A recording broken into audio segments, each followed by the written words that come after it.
Zuri, what up, baby? What's good? What's up, folks? On a good Sunday, what up? What's good? Too much. How y'all doing today?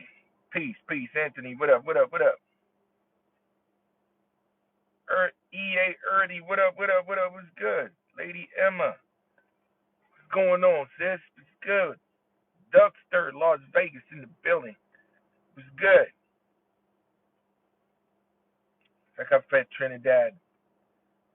Big up, Carlos. What up, sis? What's good, kid? What's good? It's your favorite uncle in the building. What up? Oh, shit, Sandra. What up, baby? What's good? Now we're going to have an update about part two. Paid Wall is releasing next week, and we're going to do the knowledge about the episode coming out next week. It's 30 plus minute long. It's like, oh my God, this man, I'm so excited. All this time, you guys don't see me. This is where the work been through. I mean, Zuri, let me be right for the sister here. Zuri Kai. Hello, gorgeous. I'm sorry. I think I did say hello to you, sweetheart. If you didn't hear it, you hear it again, baby. So, I want to make sure, it's all love up in here, sweetheart. I'm not ignoring you. I don't ignore nobody. So if you see you greeting me, I don't say nothing. It's not my fault. Sometimes the chat move too fast. I don't catch in. But you know what? You gorgeous. What's up? What up, sis? How you doing? Hopefully the family's all right. Okay. We're gonna talk about the part two with the history of the world, what's going on, and why I make this animation documentary. And I mean, some people just trying to go hard on me because that's the point. We living in a society or a system that jealousy or people just want to cast negative intention behind what you do because they can't do it. So they just trying to distort it before it happens or just trying to slender what they can't do. But it's all right. All of this is a part of this dimension. We in the world of the chaos. This is a chaos realm. This dimension were built for that. It were built for disagreeable energy, disagreeable people. So we all in this joint together trying to figure this shit out. But some of us evolve, some of us learn, some of us trying to catch ourselves from, the same old little bull crap of hating, bull crap of pointing fingers at. We do have some of us that's evolving, but the majority of them is the same old saying that hating is just a disease. Hate, it is a disease, and people don't want to acknowledge it. Special key, hello to you. So before I jump start, just hit 6 on the dot. So we're gonna jump start the show at 6:10.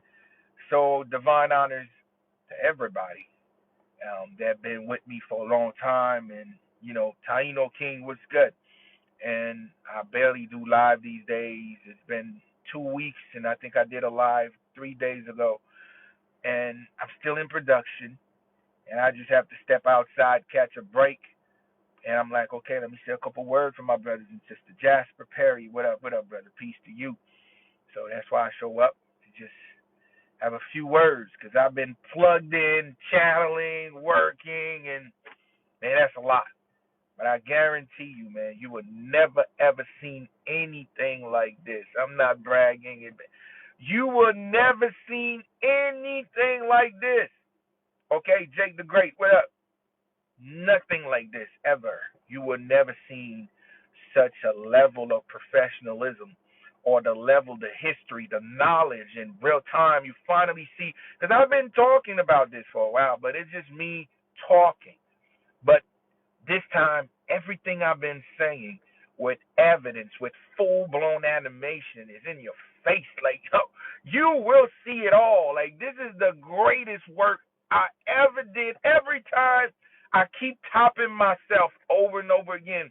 But this one, oh my God. Like, I'm so excited, man. I can't wait to show y'all, but I'm still dealing with time. I have to still working on it. It's still part of the story that's not fully there, but I know for sure next week it's coming out next week. It's going to be 30 plus minutes. Just imagine the work for 30 plus minute animation. It's not fucking easy, bro. This is like I told y'all. 14-hour shift, nonstop every day. I'm putting up a minimum 14 hour to do this because we never seen anything like this, bro. I'm not capping. We never get our story properly given to us. Even though some people are gonna hate, some people are gonna say, "Oh, is this? Oh, is that?" It's okay. It's okay.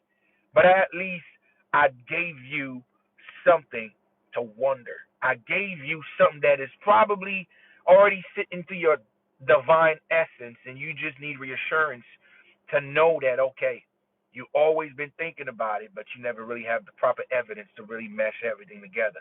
Phyllis, what up, gorgeous? What's good, Queen? What's good? Lady T, what up, sis? What's good? So, get ready for it. We're going to make history, baby. So, we're going to make history. Okay?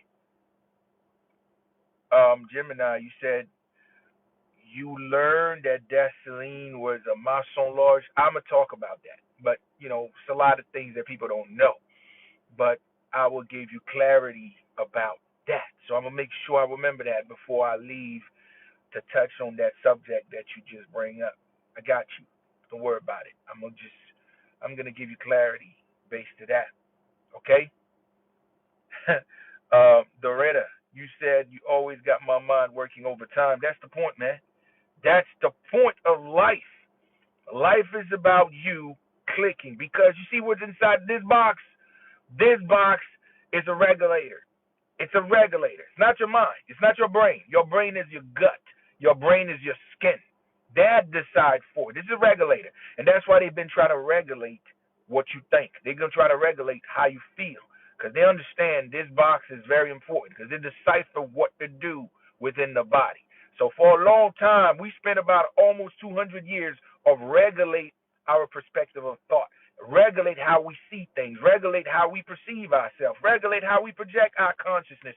It's been an upside down. Vay TV, what up, baby?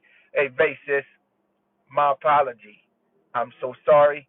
We've been supposed to make some shit happen, but sis, I've been so tightly invested in this project. I'm almost done. I got you, baby. So forgive me, sis. All right.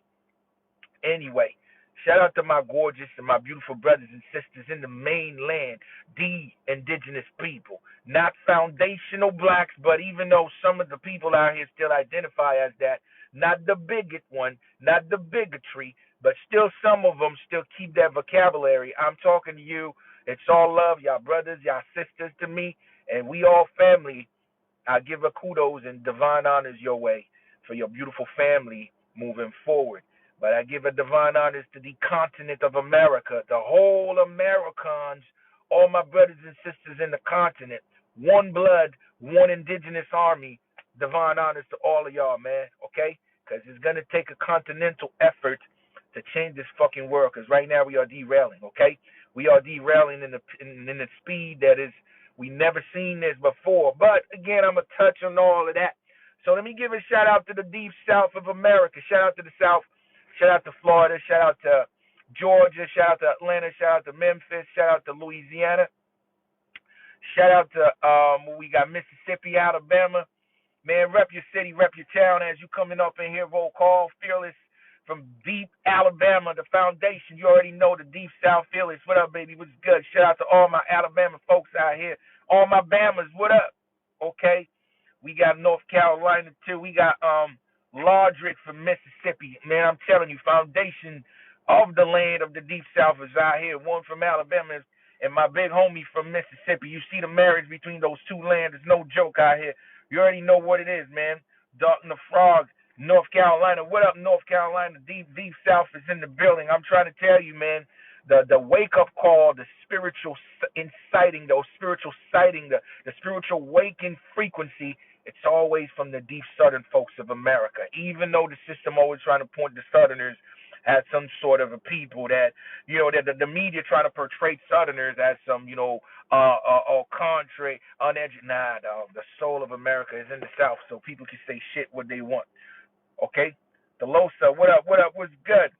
Code Reed, what up? What up, pimpin'? You already know we got Dizzle Dre from Jersey. Shout out to Jersey. Shout out to Hoboken. Shout out to Jersey City. Shout out to Newark. Shout out to Patterson. Shout out to what I forgot. I think I said everything. So big up to Jersey, man. These are my places. These are the areas I used to hang out a lot. I have a lot of friends in these areas. Man, shout out to my gorgeous sister, Atabe, in the building. What up, baby? What's good? Okay? Shit. Free thinker. Washington State. Man, shout out to the West Side. Washington State. What's good? Shout out to LA. Shout out to Vegas. Shout out to Sacramento. Shout out to San Francisco. You know what it is. Hey, out there, baby, listen, we need to talk, man. A lot happens. A lot happens, man. Listen, we'll have that talk, gorgeous. You already know. Chef Ralph, what up, Chief? What's good, Chef? What it is? Okay, we got Big Utah in the building. Shout out to my G's in Utah. Denver, Colorado, Utah. What's good? We got San Diego. What up, San Diego? I think San Diego probably have the best weather in America. Shit. Shout out to all my San Diego folks out here. What's good? Man, we got Phoenix Rising all the way from London. We got a mate. Shout out to my gorgeous mates out here in the building, all my G's, all my mates. London, what up? Okay? Shout out to London, man. We got Jalaga, man. This is Foundation Land. Tia One. What up from Jalaga, man? From my Point du Sable G's out here. Shout out to all my Point du Sable families out here, man. Jalaga, what's good? Illinois, the Midwest, Detroit. You know what it is. Okay? You know what it is. 2 minutes remaining before we jump the show. Love is love. What up, Pimpin'? What's good, son? You already know, man. I'm completely locked, brother. I'm almost done. I got you. Okay? I got all of y'all. Listen, I have a lot of brothers and sisters I got to get back to. I've been, man, listen, I understand. Some of y'all been wondering, man, where the fuck am I? Like, it's been some time. 2 weeks ago, I did a live 3 days ago, but before that, prior to that, it was 2 weeks. I'm not online. I'm shut because I'm making history, bro. We making history at this part two. All right, we got Brooklyn in the house. What up, Ben, as well? Brooklyn in the building. Shout out to Flatbush, Flatland, Bushwick, Brownsville. Man, Church. Shout out to Knickerbocker. Shout out to Bushwick. Shout out to Canal, Midtown, Uptown, Harlem. What up? Shout out to what we got, man. I couldn't forget none about New York. Okay, Fordham was good. Fordham, Dykeman was good. Dykeman. Shout out to all of y'all, man. Big up to New York, Rapture City, man. Compton, California, God Logic, man. Shout out to Compton. Shout out to Watts. Big up to Crenshaw. All of y'all, man. You know what it is. The big homie Eric Mitchell in the building. What up, Eric? What's good, pimpin'? All right. Mary Jean, what up? You already know. Okay. 6:10, we jump start the show. We got Louisiana, Baton Rouge. Baton Rouge was good, man. Shout out to the Caribbean. Shout out to Haïti. Ça passe qui j'en ça n'a fait la frère mieux. Qui j'en vin nan choix là, vin calé quoi, vin bien fait. So, boy, gros respect. Shout out to Haïti. Shout out to Martinique. Shout out to Guadeloupe. Shout out to La Réunion. Shout out to the whole Caribbean, Trinidad, Bahamas, Antigua, St. Martin, St. Lucia, Turks and Caicos. Man, the whole nine. Colombia, South America, Mexico, what up? Colombia, Brazil, Argentina, Peru. Man, the whole world, bro. Shout out to Africa. Big up to Africa. Big up to Russia. Big up to China.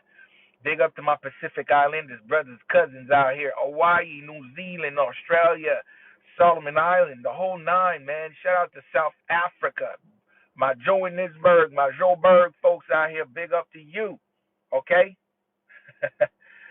Kai, the uterus, you said you love the blue. Thank you, gorgeous. I guess I got just the vibe, just feel like it's just my aura, whatever I wear. I mean, shit, I'm serious. I just think the ancestors just got me in the right position, man. So thank you, sis, for acknowledging what I wear, because it's just an expression. You know, what you wear, you express a part of yourself.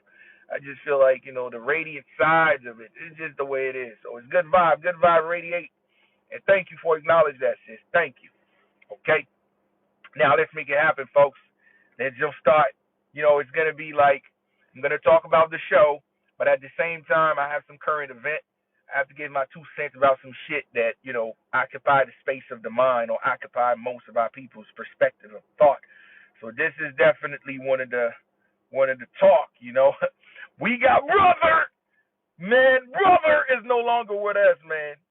Brother went to nigger. You know what that is, man. He switched that brother to the inner word. You already know what it is. So let's talk about brother right quick, man. Cause listen, man, people can say what they want.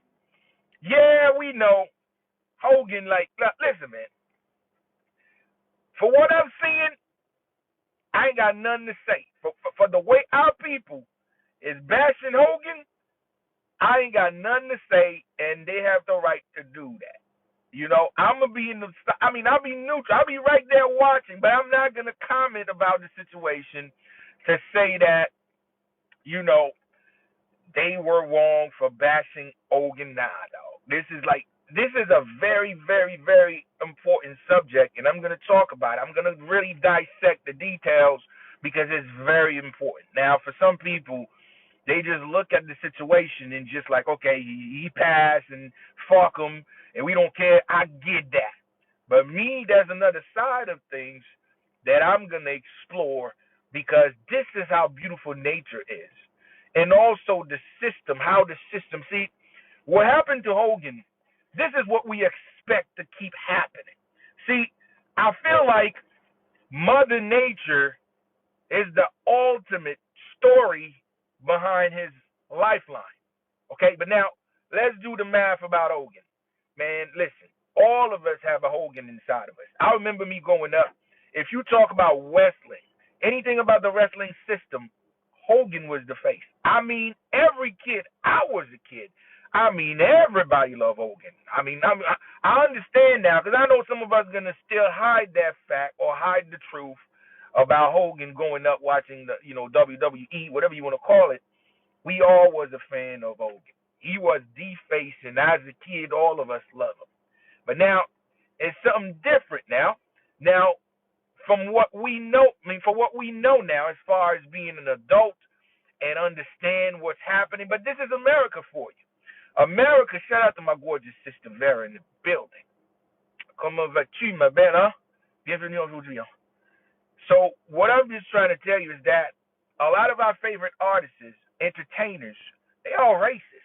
But the difference is you don't know that, or you never catch them, or you don't know what conversations behind closed doors. But I guarantee you, 90% of your whitey so-called old school celebrities, they are all in the game. Because again, now, don't get me wrong. I want our people to be fair and understand how the system works. This guy, Hogan, was born in the time where being racist was a badge of honor. Let me say it again. He was born into a time where being racist were a form of joining the club. Being racist were a part of getting opportunities of the future. Using racism was a badge of honor in the time that he was around. So therefore, institution asking for racism, institution demanding for racism. And this is where this guy would be. Institution demanding for racism. And this is where this guy was bred up. This is how he was raised. He was raised in that time. So when you see certain ways of life carry on to an individual in the future, we only gonna judge him based on the time that he come. These are the people that come from their culture. He was bred from their culture, so it's no surprise. The only surprise is this guy probably raised one of the beautiful souls on the fucking earth. Let me say it again. This guy probably raised one of the best valued children in fucking America. Because whoever thought a super racist gonna raise a daughter with value? This is the lesson. This is the lesson that most of us don't get. Matter of fact, his story is eventually the ultimate truth that we should all rally behind. Because this story is this guy raised, his racist ass raised a beautiful individual, or raised a daughter that stands for truth. A daughter that's willing to sacrifice everything to expose the truth or to fight the wrong fucking doing. So to me, Hogan purpose was served because Hogan left behind a beautiful soul, A soul that will forsaken anything or will eventually challenge the very hand that feed them just to show the world how nasty where he come from, how nasty that her parents was, and she's willing to put everything on the side just to expose in order for all of us to understand what's been going on behind closed doors. So I applaud Brooke Shields. I said Brooke Shields. Brooke Hogan, okay? I definitely gonna applaud Brooke because this guy here raised a daughter with virtue, raised a daughter with principle. Because we know for a fact a lot of people have disgusting ass family. A lot of people right now have family that's involved in all type of craziness. Some of them involved with outright unaliving people. Some of them involved with so many corrupt money, but they don't say a word. They shut up. They don't say shit because it's good and convenient for them. They rather not say a word, but other people being destroyed, other people being destroyed with many ways, physically or negative frequency. Okay? Because people pay attention like, you think racism is a game? No, racism is not a joke. Racism is a spiritual warfare. It's an attack on the frequency level. When someone constantly thinking negative about you and someone saying things frequency level, when someone constantly thinking negative about you and someone saying things negative about you, they are coding the universe. They are plugging the universe to behave or weaponize the universe against you. And this is why a lot of us, a lot of people carry this anxiety energy with them. When they're around certain people, they feel like they are being less. They feel like they are being pressured. It's because these people that you're around is constantly coding the universe that you are less. It's constantly coding the universe to weaponize against you. This is why a lot of people start to act or behave in racist behavior, and they were not even raised like that. People never been in the vicinity of racists, but when they get around certain people or they go around certain places, they tap into that racist energy because these motherfuckers has been coding the universe, been placing frequencies, so the universe is demanding people to behave in such matter because they are thinking like this far too long. So like I said, I commend and give kudos to her daughter to actually willing to sacrifice everything. Peace, big homie. What up, Book of Johnson? What up, brother? So his daughter sacrificed everything to expose his father that been doing this nasty shit for too long. So again, love prevailed because she exposed her father because of love. The father didn't approve the man that she chose to date, which is a black man, and she willing to show the world and expose to the world how nasty the father was. Because people want to make it seem it was just about a tape, that she just released the tape of Hogan talking these nasty shit. Trust me, I think the tape is the last resort. Because listen now, there's no way in hell you're gonna tell me that randomly out of nowhere we have a conversation and I'll just carry a tape with me? No. It's because you've been doing this shit for so long. Every time. Matter of fact, it become too normal. To the point now I plot this shit. I get a tape and I set you. It's not even a setup. It become routine. It's like a routine check. You've done this shit so long. You've been being racist for so long. Or you've been talking slick for so long. I just carry a tape with me and record your ass because that's who you are. And that's what I think her daughter did. And, right now, a lot of people's pointing fingers at the daughter, said the worst daughter. Nah. I hope we start having daughters like this that challenge their fucking corrupt parents. Because a lot of us have parents that from that time, have parents that is freaking causing, that's like cancer on this fucking planet, that refuse to code unity. All they do is coding the negative energy. Keep thinking about negative. Keep want to be racist. You are coding the fucking universe because we living in an algorithm. The earth is an algorithm that collect data from consciousness, from thought, from word. All of this is storing to the cloud. We call it cloud, but it's going to the algorithm of nature. So therefore, these scumbags, until they get exposed or until the world know who they are, then we start coding the universe to work against them. And now a lot of our people celebrate his demise. This is what you call judgment. Okay? This is what you call judgment. And this, Hogan, he's done. We will never have another spirit like this dude anymore because he's being judged right now. People celebrate his passing. Once people find joy, where they point and said that you were wrong, you don't have enough energy to come back here no more. So Hogan is forever delete. He's gone. He will never come back to this plane of existence anymore. He's gone forever, or his next plane of existence is going to be in the lower body. So he's not going to have the human shaped frequency to reincarnate it back. His next life, it's either completely dissipated. I'm pretty sure probably not, but he's going to go in a lower life form. So he's going to be an animal.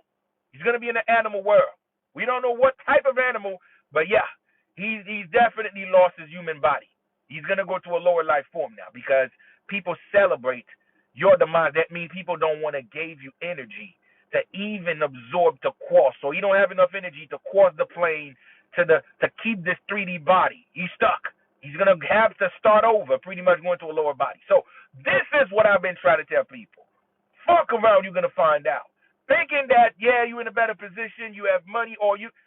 Trust me, people's watching. How you connect with the universe, what you say will be held against you when it's time. And again, we all judges because we all vacuum, we all energies. Once we exist here, we are portals, and we have the ability to shut down these portals against others or against people in general. So I commend, big shout out to Brooke to actually expose the world to a freaking bona fide racist that we all love, but we don't know their heart or sentiment. So we all love him when he was wrestled, but this is entertainment. But when it comes down to real life situation, if we're gonna need his hand to help us, we won't get no fucking help. Okay, so it's facts. Now, the ironies of shit is that this guy was not even born in the state. He's an Italian. Now that's the funny ass shit. Now, this is what I've been trying to tell people, man. Racism is an institution. Now ask yourself, how come Hogan is an Italian? He know the history about Italian here in the States. He know that Italian would not consider white. He know Italian would consider black. Okay? So if it come down to be a racist person, you should be the last one because you know what your people had to go through in America before they were so-called classified because it was a war of number. They want to inflate their number. They accept your ancestors. So you would have thought he should be the last mofos doing this shit. Nah. Because, like I said, it's an institution. And they can care less about what you think. It's about an institution. If you're not down, you lay down. Okay? It's the state property. Okay? It's straight up state property. It's down or lay down. Get down or lay down. That's what it is. You either join the club or you won't get an opportunity. And I think these are the people, that's where they came from. So, nevertheless, he did a good thing for me growing up as a kid. So, on the flip side, we all love Hogan going up. I'm just saying. If this tape never leak, all of us will still love him. If his daughter never did that, we never heard a thing, he would be rest in peace right now, and everybody would have definitely give him a safe transition, rest in power. He would have get utmost all love if he never get exposed. But I'm just saying. So again, it is what it is. If he transition, I guess you're gonna have to deal with my aunt. So that's what it is. So move forward after that content. We got another one. You know, before I talk about what I came here for, I just have to touch some of these bases dealing with some situation. Now there's a new video with Umar. I think it happens 2 days ago. Umar was asking for the donation. Now, let me say this, folks.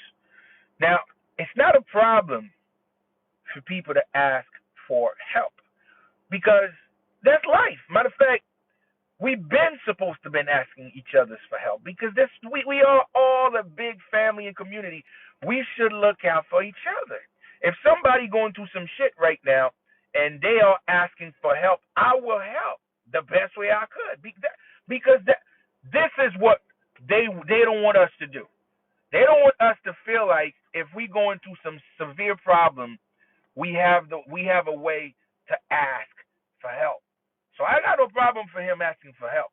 But the problem is this, is how long you been promised shit that never been delivered. And to me, somebody ever commented, this shit was so hilarious. Somebody said, yo, this nigga were a Nigerian all along. He's 100% scamming people now. This is just crazy to me. It's crazy because how long this dude's school was supposed to be up? Forever. But he never delivered. The school been here for, I don't know, how long the school been supposed to be? Is that 15 years? I don't know, man. Can somebody give me the proper And this sun is killing me right now. So I have to move away a little bit. Can somebody here tell me what was the proper date? How long you been doing this for his school? It's 15 years? Huh? Somebody said 75 years. I'm just saying, bro, this joint been sitting around for that long. He been collecting donations. He been promised to have the school ready, and guess what? Nothing been delivered. So I'm just saying, bro. Since 2012. Now, that's a long fucking time, bro. That's a long, long, long time.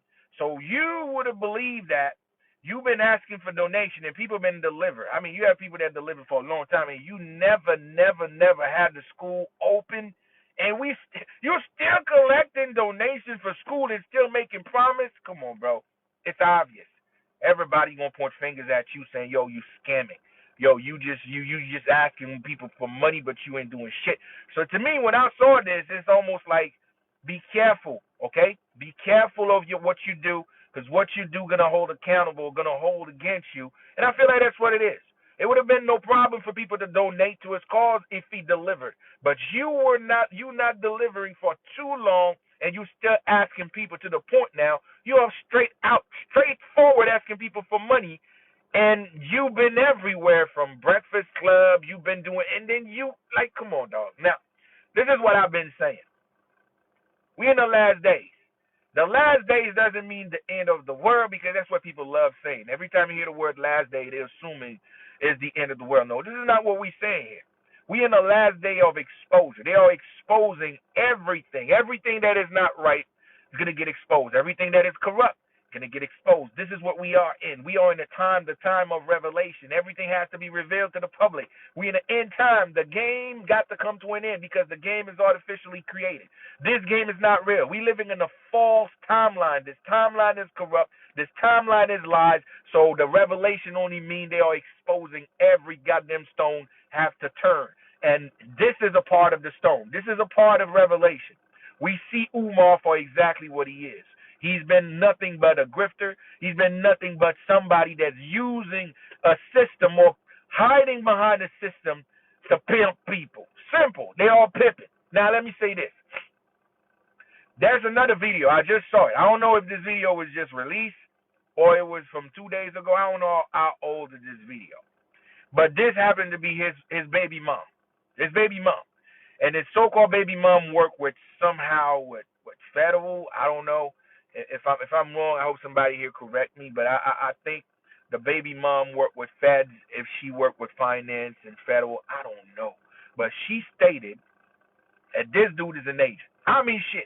I've been saying this for a long time. And that should come out from her, not me, not you. It come from somebody that know this nigga. And she said this nigga going through some issues because of Fed, and he believed this dude is an agent. So again, this can really happen now, because we know there's a lot of audit taking places.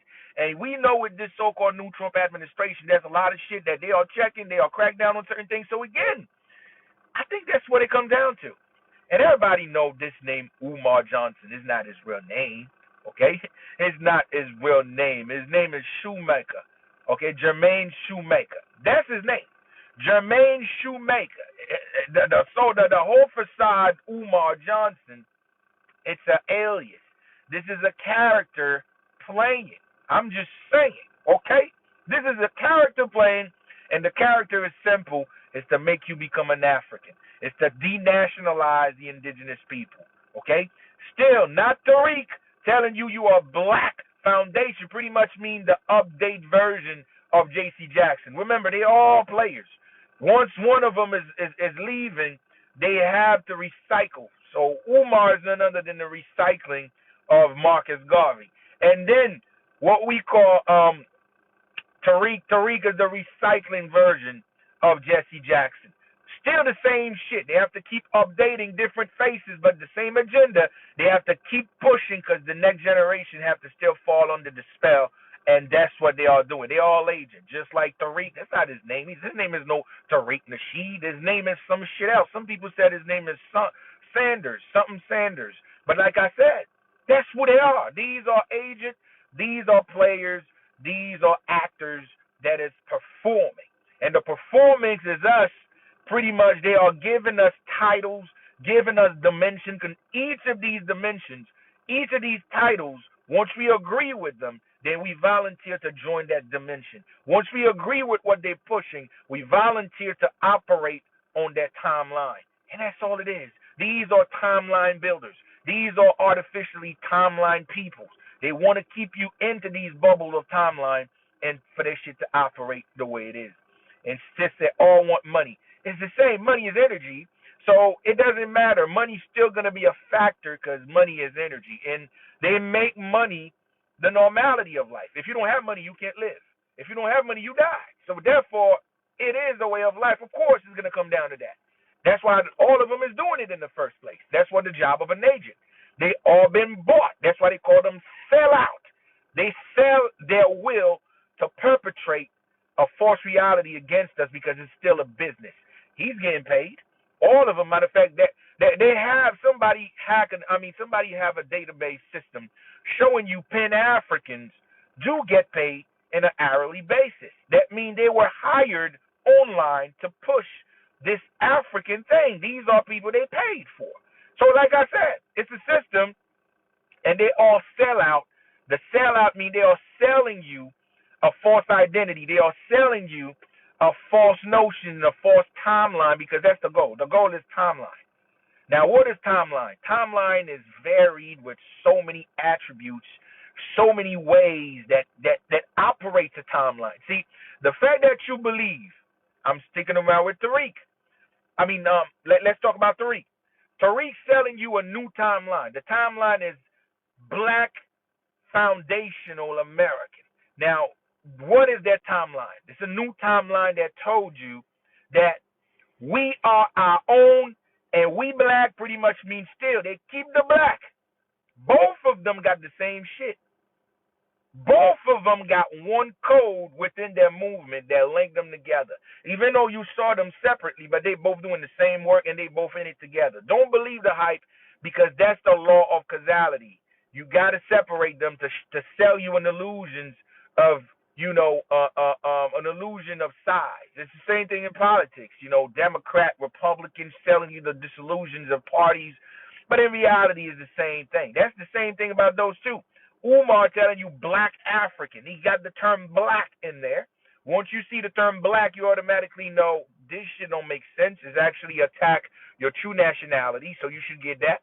And the same thing with Tariq, foundational black. So both of them operate in the same serial code to keep you in the bubble or to keep you within the ideology of being a property of the states. And once again, Umar have many interviews told you straight to your face that the white man is responsible for us because they brought us here. So automatically they're talking about, when they say white man, they talk about the corporation. They talk about this corporation that's operating indigenous soil, what you call the United States Corporation. That's what he said. They don't want you to get restitution. Okay? They're going to sell you this ideology of reparation because reparation, you are not due for reparation. Now let's talk about it right quick because still a lot of people that miseducated never really understand how reparation works. Now, let me say this. In order for reparation to work, you need a different many layers of bodies to come together. Now, the FBA movement is only point fingers at everybody saying that you trying to undermine our reparation. But they don't understand reparation. In order for you to get it, you got to reach out to major international agreement. Again, the United States is a corporation that is being influenced by the Crown of London, which around many districts, which you call District of Columbia, this is where the power is reside within district, not a republic. But like I said, how come these people talk the good talk, but they don't know how things work? But again, this movement is never based on intellectual ways. It's never based on intellectual knowledge. It's based on pure ignorance and hatred because that's the timeline they are selling right now. Man, everywhere I go, this goddamn sun is just trying to blind me, man. Like I said, everywhere you go, that's the type of shit that you're going to get. Right now, there's a new timeline that they are using, and this timeline is hatred. Hatred is the new timeline they want because we dealing with a de facto styles of governance, and these de facto styles of governance, they relied on certain things to happen in order for them to maintain control. And for this new de facto style, because again, the corporation is no longer an operational, and they want to usher a new system, but this new system need reinsurance. They need something to validate their cause, or they need an event to really solidify their movement, to really put a stamp to say, okay, we are here, because the corporation timeline is over, the treaty is over, so the corporation can no longer sustain itself. But you have a new group now using the corporation as a cover, but they know this corporation is no longer valid, but they're going to play the bluff. So now how they will do it, they're going to use different sectors. And now within the state, they use the sectors that you call black people sector, because they understand so-called black people, that's how I identify, but indigenous people, they understand we are the one that can make shit possible. Whatever that can't pass, we can make it pass. Hey, see, what up? We have the ability to make everything acceptable to the world because it's simple. The original energy does that, okay? We transcend everything. So if they have our people on their side, shit can pass or shit can work. That's just the universal law, and that's why they always try to market our people to whatever the hell they can't push. Best believe push it in the black community. If the black community make it acceptable, then that should become the law. They knew that, and this is why they handpick these players to push a notion, because they understand. Lord, what up, big homie? They understand the power that we project once we agree or once we start putting our energy behind whatever. So, like I was saying, in order for this reparation to get through, you need agreements. For an example, they understand that the only way for cause now that's pressure. Now this so-called conversation about reparation, it become a new thing. It become a thing now. It become a staple around that reparation talk is picking up a lot of steam right now. This is no longer online talking. Even into the international, the shit is reaching out shores, it's traveling nations. That conversation of reparation is no longer a conversation. It become a thing. Now, understand, they know if reparation happen, it's going to be a domino effect. They knew that. So now they understand the best thing to do is undermine this shit. This is why they give you a Tariq. This is why they gave you a Tariq. Because Tariq job, see, this is the funny thing. Most of these cats, they think Tariq's really about reparation. No, he's not. Matter of fact, he's trying to destroy that reparation from happening because he's causing diaspora wars. Now, these diaspora wars, what the fuck this shit did? Let me explain this to you so you really understand. The U.S. can never give you reparation by themselves. Let me say it again. The U.S. cannot give you reparation if Africa don't agree to sign this shit. Let me say it one more time. Because the story, in order for them to give you reparation, you have to agree that you're an African. That's number one. You have to agree that you are African. That's number one. Your identity have to link to the story. So first you have to identify as an African, not an American, as an African, because they sold you from Africa to the States. So you still originally African descent. So this is for all the FBA fighting and yelling and saying, just know this is a fact, and this is the first step, so you just know the cause and know the nature of your claim. Because most of y'all delusion to the nature of the claim. So that's number one. Africa have to acknowledge to the international court that they were a part of selling you. So therefore, if you're going to get reparation, the first group of people they have to acknowledge and sign it is African. So this is where Tariq comes from. This is why they sent Tariq, because Tariq's job is to make sure this diaspora war stop you from getting this reparation. Because how it happens, this is why you find Tariq now is talking slick about African and the whole war between African, this and that. That's the point. Because if this war happened, you would never get reparation. Because these African leaders will not sign for you to get shit, because now you see them as an enemy, and the power that be, which is the system, they know they don't want to give you shit. They don't want to give it to you. This is why they will rather sponsor this war to causes the problem so they don't give you shit. But once again, when you said you, I'm talking about African. Now, are you really an African? But they know that. They know the battle. They know there's a battle between restitution and reparation. But since you don't know the difference and you don't know how those two works, this is why I'm doing this right now. I'm just trying to educate you on those two dynamics, because between those two dynamics, one of them will come to a reality, because that's the point. As long as you keep pushing this energy, as long as you keep talking about it, the universe is going to have to work. The universe is going to formulate and materialize your wish. And this going to get somewhere. Now, put it this way. You see what just happened in this so-called Africans? They're trying to get reparation from Black American. Let me say this, man, because that's the point. That's the part of the internet and the social media is like that. All people got to do is just make the first video. Whoever make the first video go viral, then that become a trend, and nobody really question the nature or the severity of what's really happening. It become a thing, and everybody have their opinion based to the viral moment of whatever video it might be that comes out first. First, let me say this.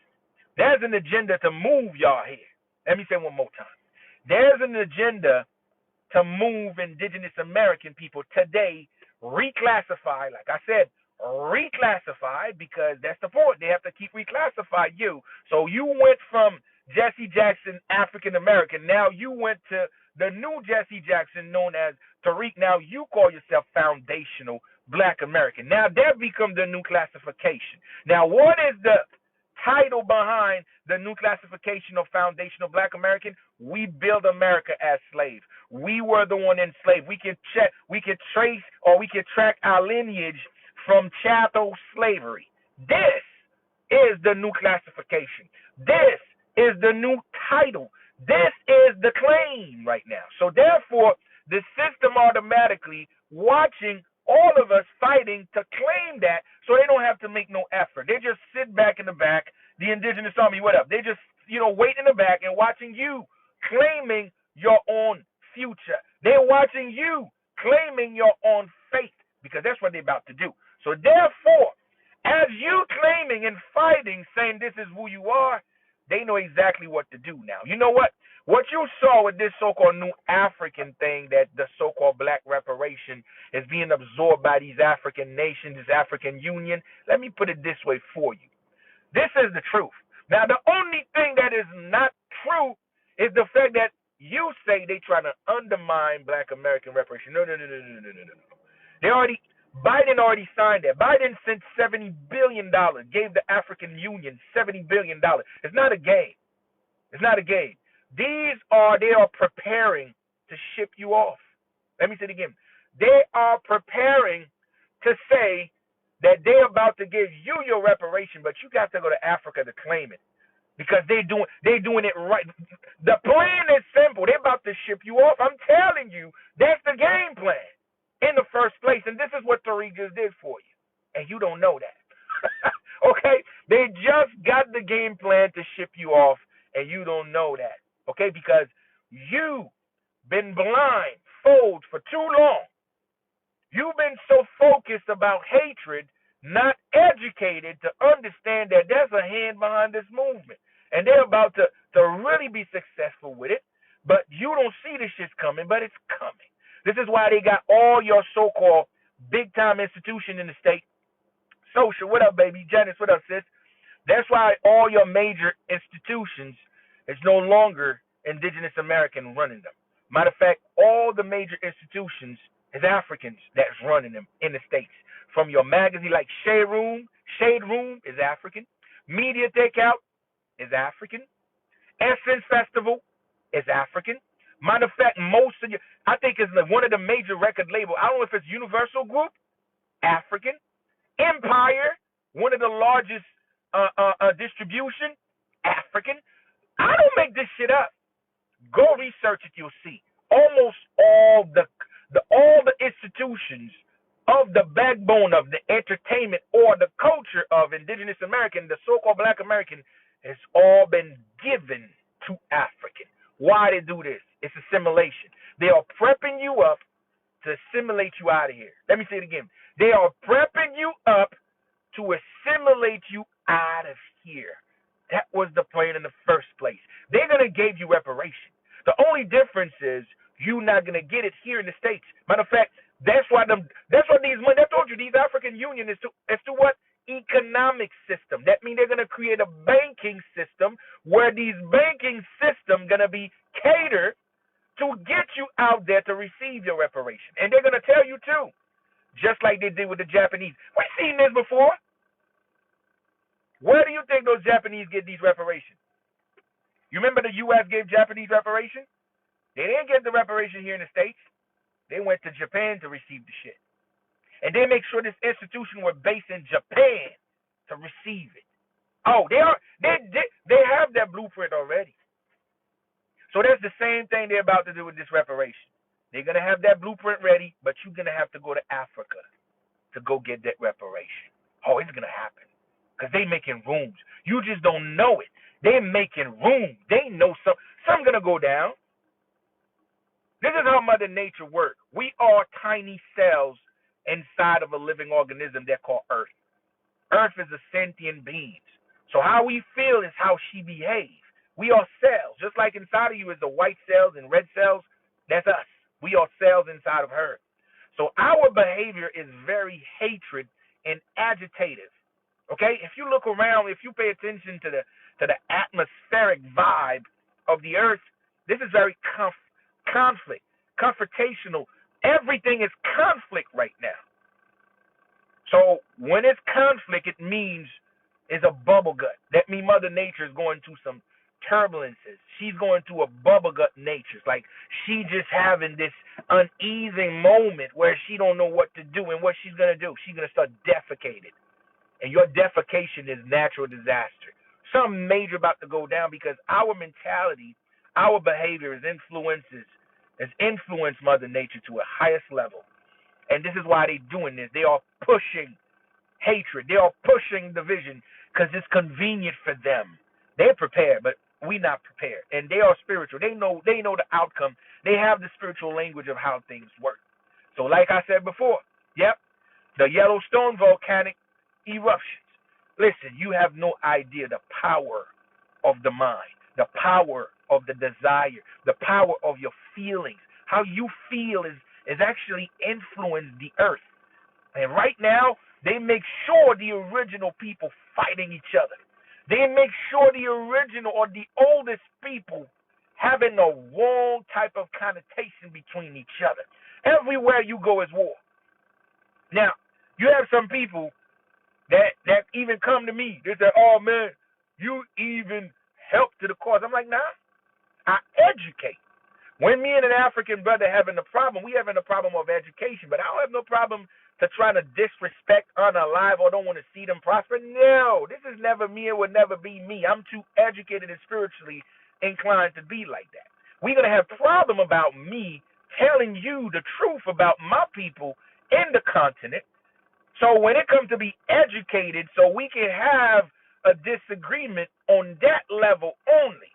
But talk about trying to stop you from feeding your family, trying to point fingers at you to put the blame on. Nah, I will never get to that. You even have people making videos showing you how African living so bad and they are eating. No.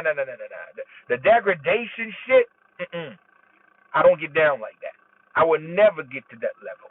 So I understand. We only have debates, and we debate truth about who we are as indigenous Americans. So if you disagree with that, then we can have problem within that note, within the educational perspective. Besides that, we good. There's no problem. Ace Gully, what up, Big Pippin? What's good? So that's it. But right now, there's video of Africans telling like, well, we will not allow these so-called black Americans to come to this.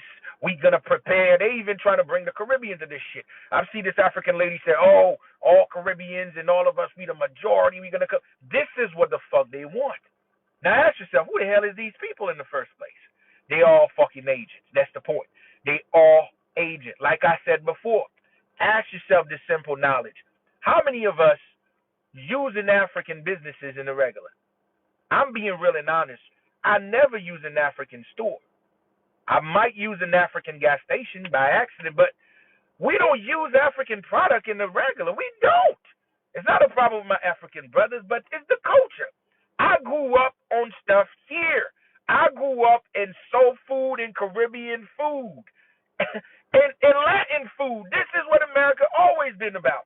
Soul food, Latin food, Caribbean food. These are the stuff that most of us, our money or the regular being used. I've never used an African store ever in my life. So now ask yourself this simple question.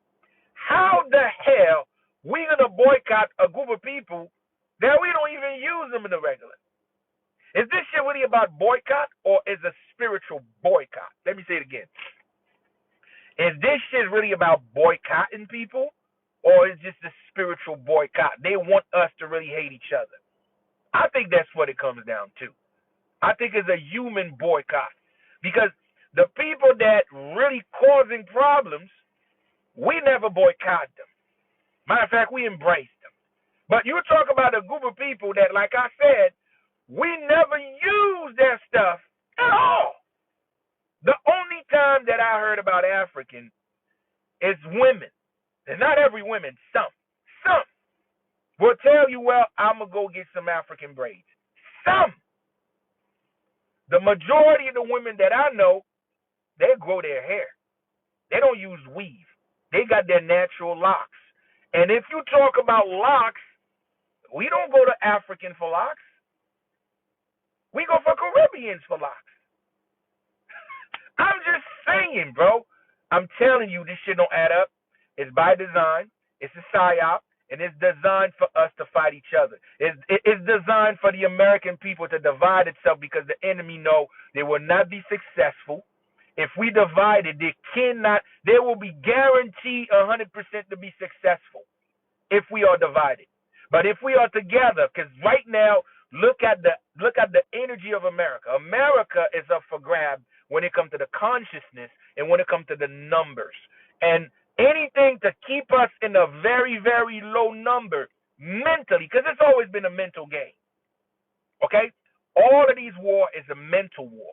It's not really happening in the physical level. It's mental because we've been seeing all these signs. Now, all along they told you the so-called population of the indigenous American people, the so-called black American, is 13%.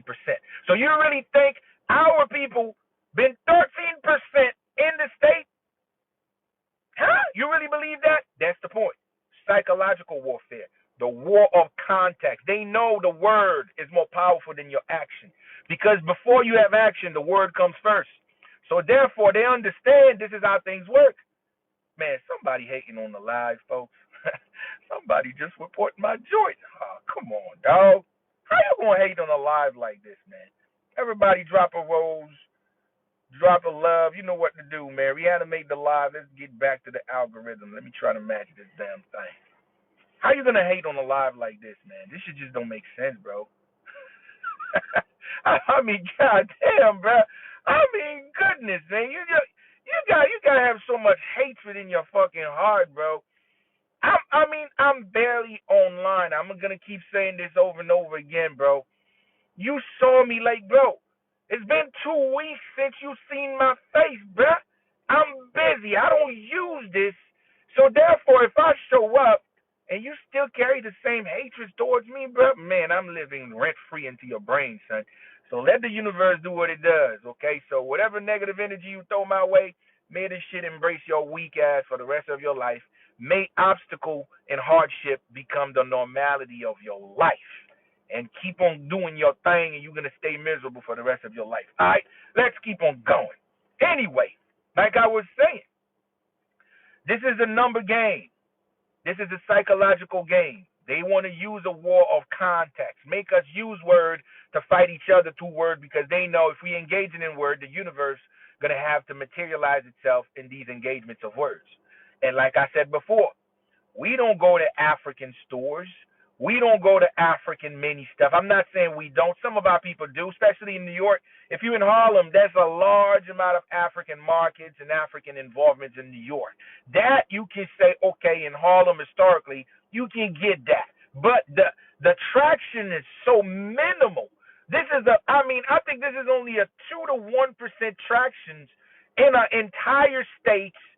This is definitely not even a factor when it comes to us. So what are we really boycotting? That's what I'm saying. Somebody said Texas and D.C. Hey, listen, sis, you're probably right. I don't know so much about that. I'm just talking about in New York. and for what I've noticed and know for a fact in Harlem. But like I said, it's not a factor. So what are we boycotting? Are we all invoking the energy of hating each other? I think that's what this shit is all about. It's to bring the energy and tension against us because we have too many things we've been supposed to boycott. Like I said, it's about time for us to boycott these stations, these radio stations pumping the hatred that inspire other groups of people that's not from us, that's not from the culture, that's not from the continent. They come here with a negative stereotype, hating our people, calling our people names. These are the radio stations that pumping these negative music. About we boycott these radio stations. About we boycott these artists that going in the booth, going in the studio, constantly writing these hurtful lyrics, writing these degenerate ass fucking music that inspired everybody that outside of this continent, when they came here, they know how to hate us. This is what we supposed to boycott. Okay? That's how we really do the damn thing. Okay? Boycott them. Many of these stations, many of these record executives. This is how you boycott. Second thing, TV. Yes, BET, you name it. Zeus Network, you name it. This is how we boycott. Because if we boycott these stations, we really change the reality. We really change the perspective about how people think about us. But this so-called boycott with African, we just create more enemy. Let me say one more time.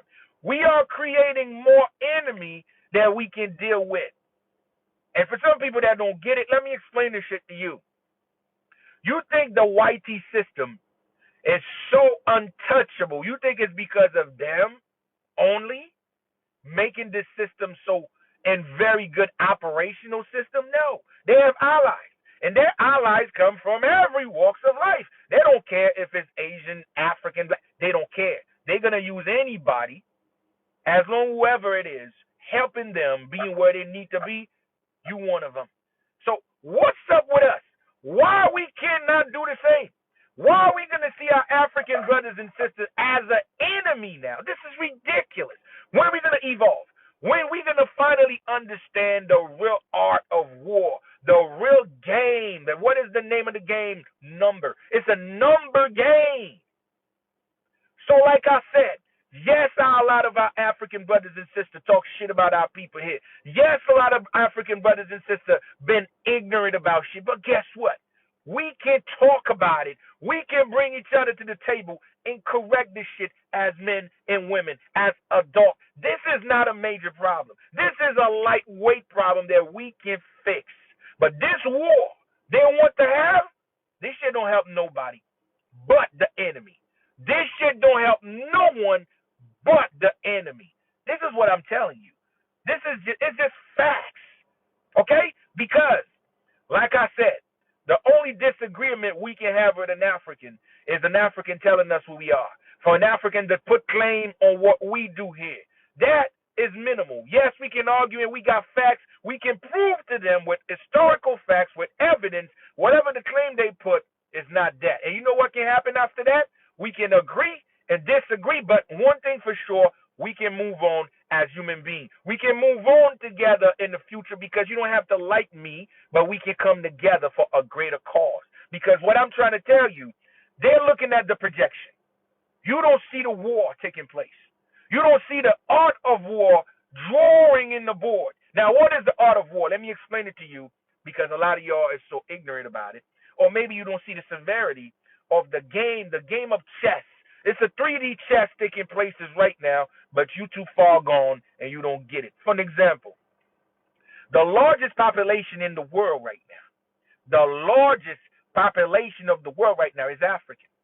Let me repeat it over for you. The largest population of the world is African.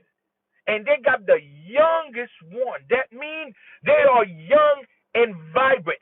China, on paper, China have numbers. China have more people, but most of these people are older.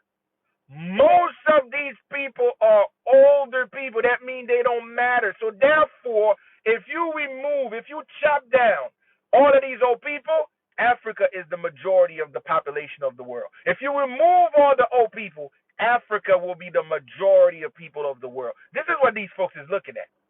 Okay? Now, they understand Africans is invested to the indigenous culture, the American culture. African following the blue step of the American culture. So they know the majority of the people of the world is consuming the indigenous culture of America. So therefore, you, the American people, the indigenous American, or the so-called black, is going to be you leading them.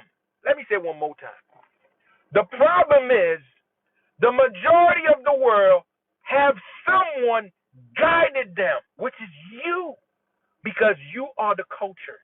You are the blueprint that they follow. So therefore, they see you as the driver's seat that moving them. They know you here as the indigenous American people. They know you know the enemy better than anyone in the world. Let me say it again. They know you as the indigenous American people or indigenous people in the continent. No one know the enemy more than we do. So therefore, you becoming the culture or becoming the one leading the majority of people of the world, it's over for white supremacy. It's over for white supremacy. This is what this shit is all about. This is why they are promoting this hatred, because they don't want this number game happen. They don't want this number game come to be. This is what this is all about. This is what it is. It's not an issue between, oh, you indigenous, oh, you, no. This is lightweight. An African and us can come to term. We can really put this shit behind us. It's not that serious when it comes down to be able to say, okay, my bad, man. I've been brainwashed by the white system because they whitewash everything. But the story that African knows is a story that gave them. It's Melvin Herkovitz that did that.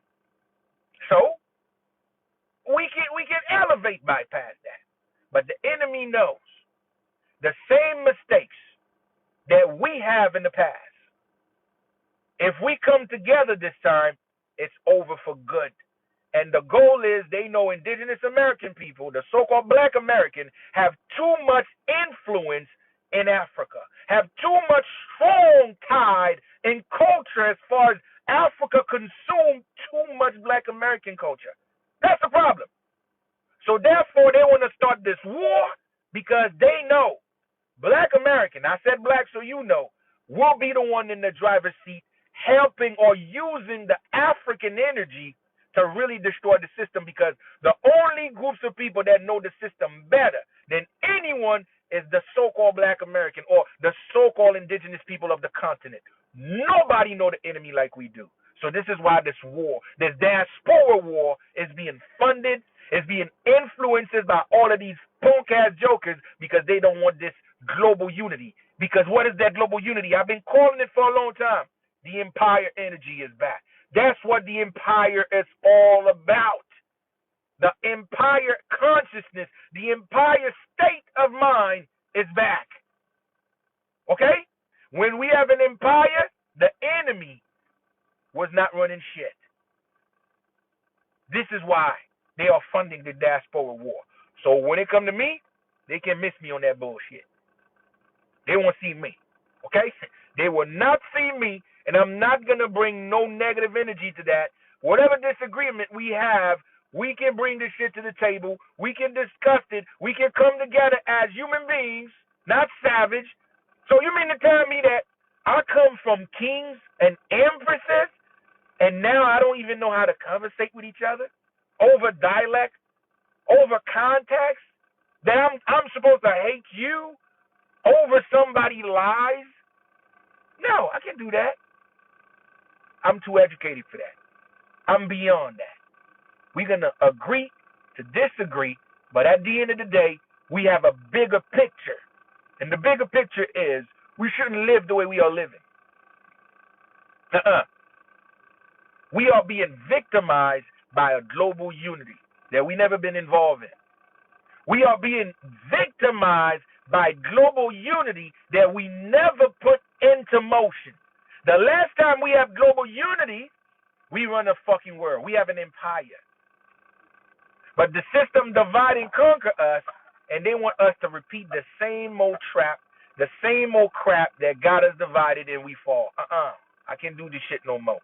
I'm not gonna participate on that. So what are we boycotting? I'm just saying. That's all I'm saying. What are we boycotting? I don't see it. Everywhere I go, it's stores that have nothing to do with these folks.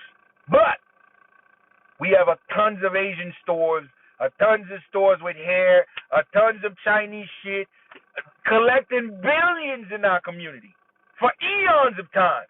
Not one time in your life you go to a Chinese store, you see a black person working. I never see. Listen, Jesus will come back before you see this shit. I'm just saying, man. Just to show you that the whole Jesus shit don't exist. You probably see Jesus come back before you see a black person working in a Chinese restaurant. So you don't see this shit as a problematical to you. So they can collect your black dollar. They can collect your dollar, but they don't see you worthy enough to collect some of theirs. Huh? They don't see you worthy enough to be a part of their establishment, but you worthy enough so they can collect. But you don't boycott that shit, though. You allow this shit. This is the hypocrisy. This is what I've been trying to tell you. Wake up. Because your hatred is not natural. Whatever you're trying to do is not from you. Somebody is guiding you. Wake the fuck up. Because if you awake, if you got your eyes open, this shouldn't be what you do. This shouldn't be the boycott you going after. Going after the real fight. People that don't invest in your community, people that don't allow you to prosper, people that don't give you an opportunity, people that is right there in the community collecting your dimes, but you don't say a word. That's all I'm saying. That's all I'm saying. So, that's how you should boycott. Demand them to be better. But you don't do it. But anyway, let's move on, folks. Let's move on. This was like, I got to touch on these things. Now, let's talk about Pays d'Oie. Man, listen, man. Yo, you don't understand how excited I am with this part 2, bro. This part 2 is a fucking revelation, man. This shit is so dope. Man, next week we're going to have a party, man. We're going to have a party next week, because this story, man, this episode is mind-blowing, bro. Oh, my God, this story is mind-blowing. I don't know where to start. I don't know what to do, because I so want y'all to watch it, and I'm this close, but, you know, we're going to get there, man. We're going to get there. Okay. This is for a lot of my G's out here pointing fingers at me. You know, they're like, yo, you talk about aliens, and aliens don't exist. Alien don't this, alien don't that. Like I said before, I don't promote alien. I never said alien exist. I never said alien build no goddamn pyramids. I never said alien do this and do that. Nah. I tell you the truth. The truth is, alien is a man-made byproduct. Our ancestors create today what you call alien. Now, Japan allowed half human, half animal experiment. Now, understand, the term allowed is not a term that they use for themselves. I feel like it's not a feel, it's just the fact that whatever they've been doing, they don't let you know. They've been doing this for a long time. But the public don't get the okay time, or they don't never really have a press conference to make it acceptable to the public. So they're gonna say this aloud, almost like it never been happening. And this time, no, they've been doing this shit, but you don't know that. Now, ask yourself this: the reason why you saw stuff like this, it's a conversation, or they are entertained the notions of cloning or experiment. Not only this is Mother Nature trying to tell you something that happens in the past, or Mother Nature trying to, whatever they buried in the past, it's going to come out, and they know, like I said, all of these people in charge, they use universal law. This is why karma never hit these folks the same as it hit other people. These people still have spiritual advisors. They still know the basic law of the universe. Mean, if I'm going to lie to you, I have to tell you enough truth or have a little sprinkle of truth on top of it so the universe find a way to balance itself out. So it's not completely a bogus lie or a bald-faced lie. It just have a little lie. Have a little truth, but mixed with lie. Yes, cosmic law. This is why they dropped this. Because far too long, they know the truth, but they've been selling you ideas of alien. Alien don't exist. I said this a trillion times, and I'm going to say it over. Your alien is genetically modified, spliced, pretty much animals with human DNA that create these abominations. That's who they are. Now, why Japan want to lead the way with this? Japan been doing this. You don't know. There's a lot of people that walk among you. They are animal men. Now, for you, in order for you to believe they're not animals, you expecting to see a lot of animal attributes in order for you to believe that's an animal. No, no, no, no. Remember, see what they said? Half. The human genome sequence is stronger than anything. So they're going to look humanoid. They're going to look human. But inside of them is animals. Let me say it again. They're going to look humans, but inside of them, the biochemical systems is animals. Okay? So they've been doing this. They've been doing this shit for a long time. This is how they extended their life. A lot of these people look like humans, but a lot of shit inside of them is animal. That's why they told you Japan is facing extinction right now. That's why Japan is paying black people, black men, to go have babies with them.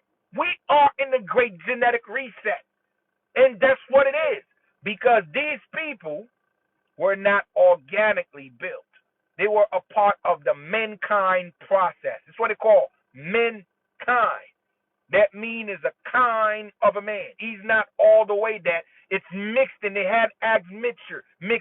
It's mixed with some shit to give you where it needs to be. But they are not what you think it is. So let's talk about it. Okay? Because the part 2 is coming out. This gonna blow your socks off. And my goodness, and I'm so glad of the work. Okay? So glad. Did anybody know where that's located? Do you know what that is? I know some of y'all gonna know exactly what that is. If anybody here can tell me what is this location. What is that? There you go, man. My people smart, man. Divine, Nazca. That's right. This is Peru. This is how our ancestors documented what would happen here in America. America, the continent, this is where the war happens.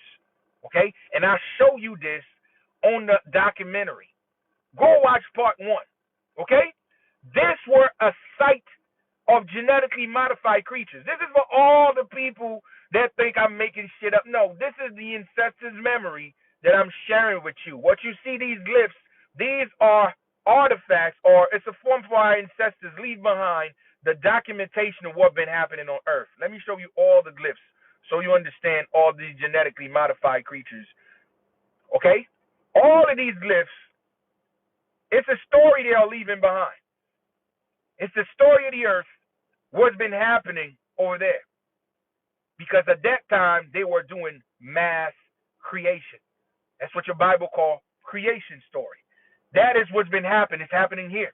And all of these glyphs is left behind how the blueprint of what's been taking place is in the continent. Okay? Let me show you all these glyphs so you understand. I'm not making shit up. Look at our ancestors with those locks. You see them? That's why every children, once a child is being born, a child is going up, the first drawing the kid's going to do is this. Now ask yourself, why every baby growing up, man, I said it in invite, forgive me. Why every children growing up always got the same style of a drawing? You never wonder that? Who taught every children to draw like this? I mean, do you understand what you're looking at here? Why every children draw like this? This representing babies. The reason why you saw they have this glyphs like that. That shit is you. This is actually a picture from the air, and you still see you still see the size of it. So this shit is huge. So ask yourself, why are these ancestors gonna project beams of light to create these drawings from space? Now, when I said space, they don't travel space. I'm just saying the altitude. So they have to be way up in order to project the light beams in order to create that drawing system. The reason why they have this glyph looking like this is because they're trying to tell you this is where they start to create some life forms. This represents baby step. This represents the creation, the beginning part of some life forms. Okay? This is why every children, nobody teach any kids how to draw. Every babies, no exception. I don't know how many humans on the planet. Every human beings on the planet, you're gonna draw this shit right here. Let me say it again. I don't care what are you. If you were born here, if you were a human being, and you got some crayon or you have a pen as a baby, your ass gonna draw this shit right here. Now ask yourself how it's possible for all of us as a baby to have the same drawing style. That should tell you about the cellular structure. How within your genetic structure you have a dormant gene that is programmed the same. Pretty much mean within the creation aspect, all of us have that shit programmed in our subconscious or the memory bank that is all will behave in a certain timeline and it will project the same. Say what you want. It's just facts. Nobody can say it's cap right here. It's facts. Go watch your baby draw, and you're going to see exactly this shit right here. Okay? Let's keep on moving. Now, all of our ancestors been project, okay? This is your sperm, okay? This is in Nazca, Peru. This is the sperm.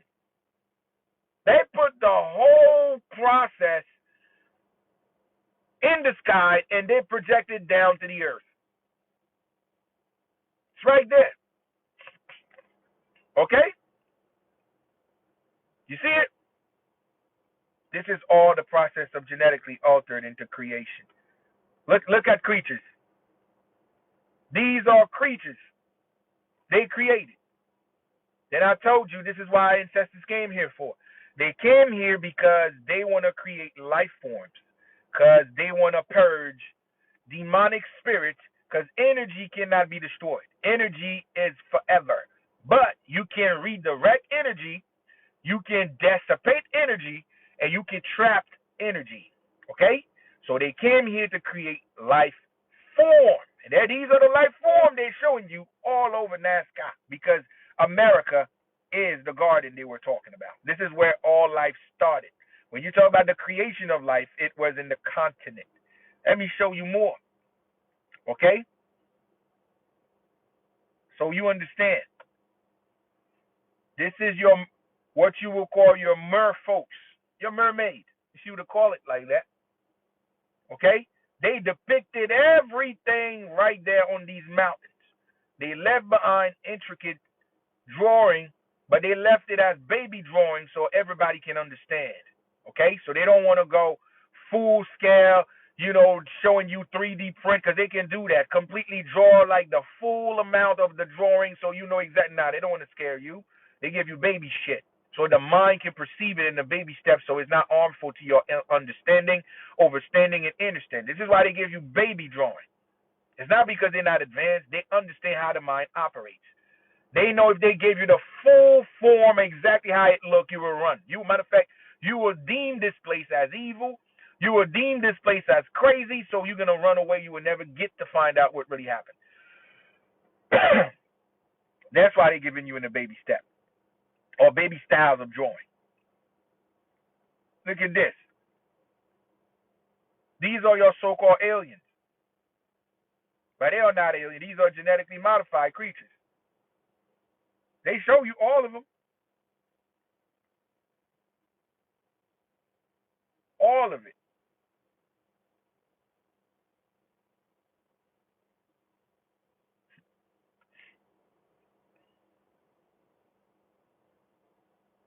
They have all of the documentations engraved. These shit is, man, the size of this glyphs, it's crazy huge. It's insane. Okay? It's insane. Look at the locks. You see that? This is a human spider. It looked like it's actually a spider mixed with humans. That's how it looks to me, because the spider is depicted here. Look at the homie with locks. This is way back. Those hairstyle was already a thing. The size of this shit is, man. These things they are huge in masses in height. I mean in size. So they've been depicted locks for a while.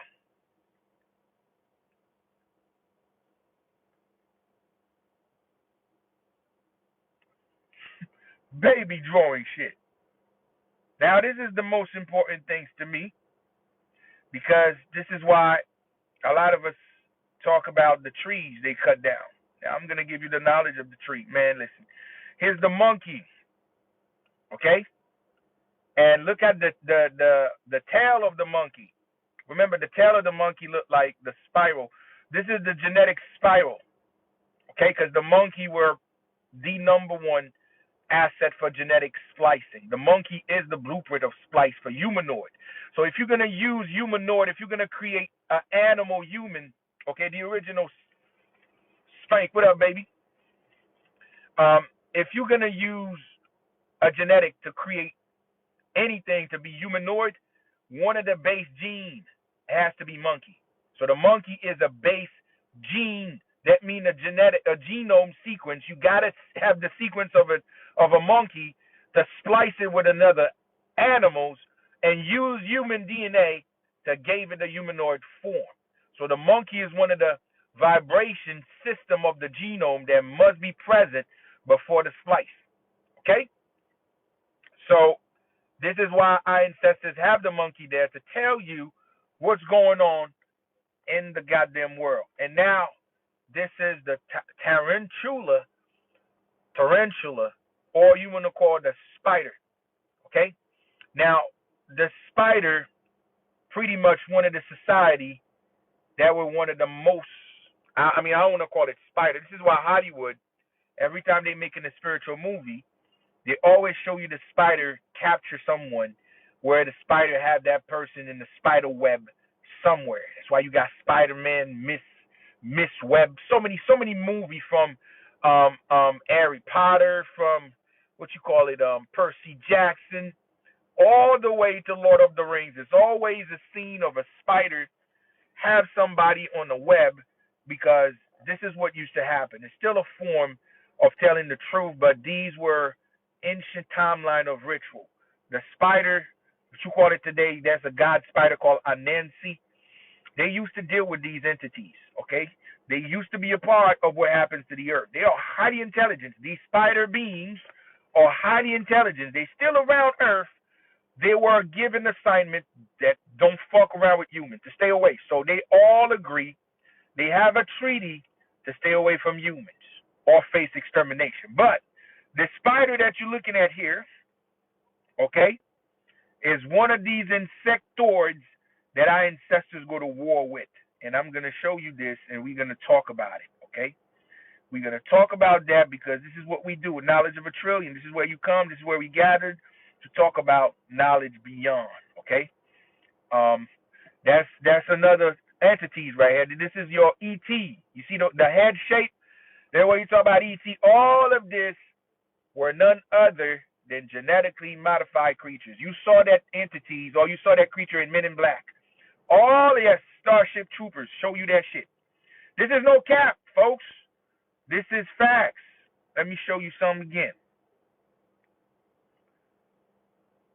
That, my friend, is the tree.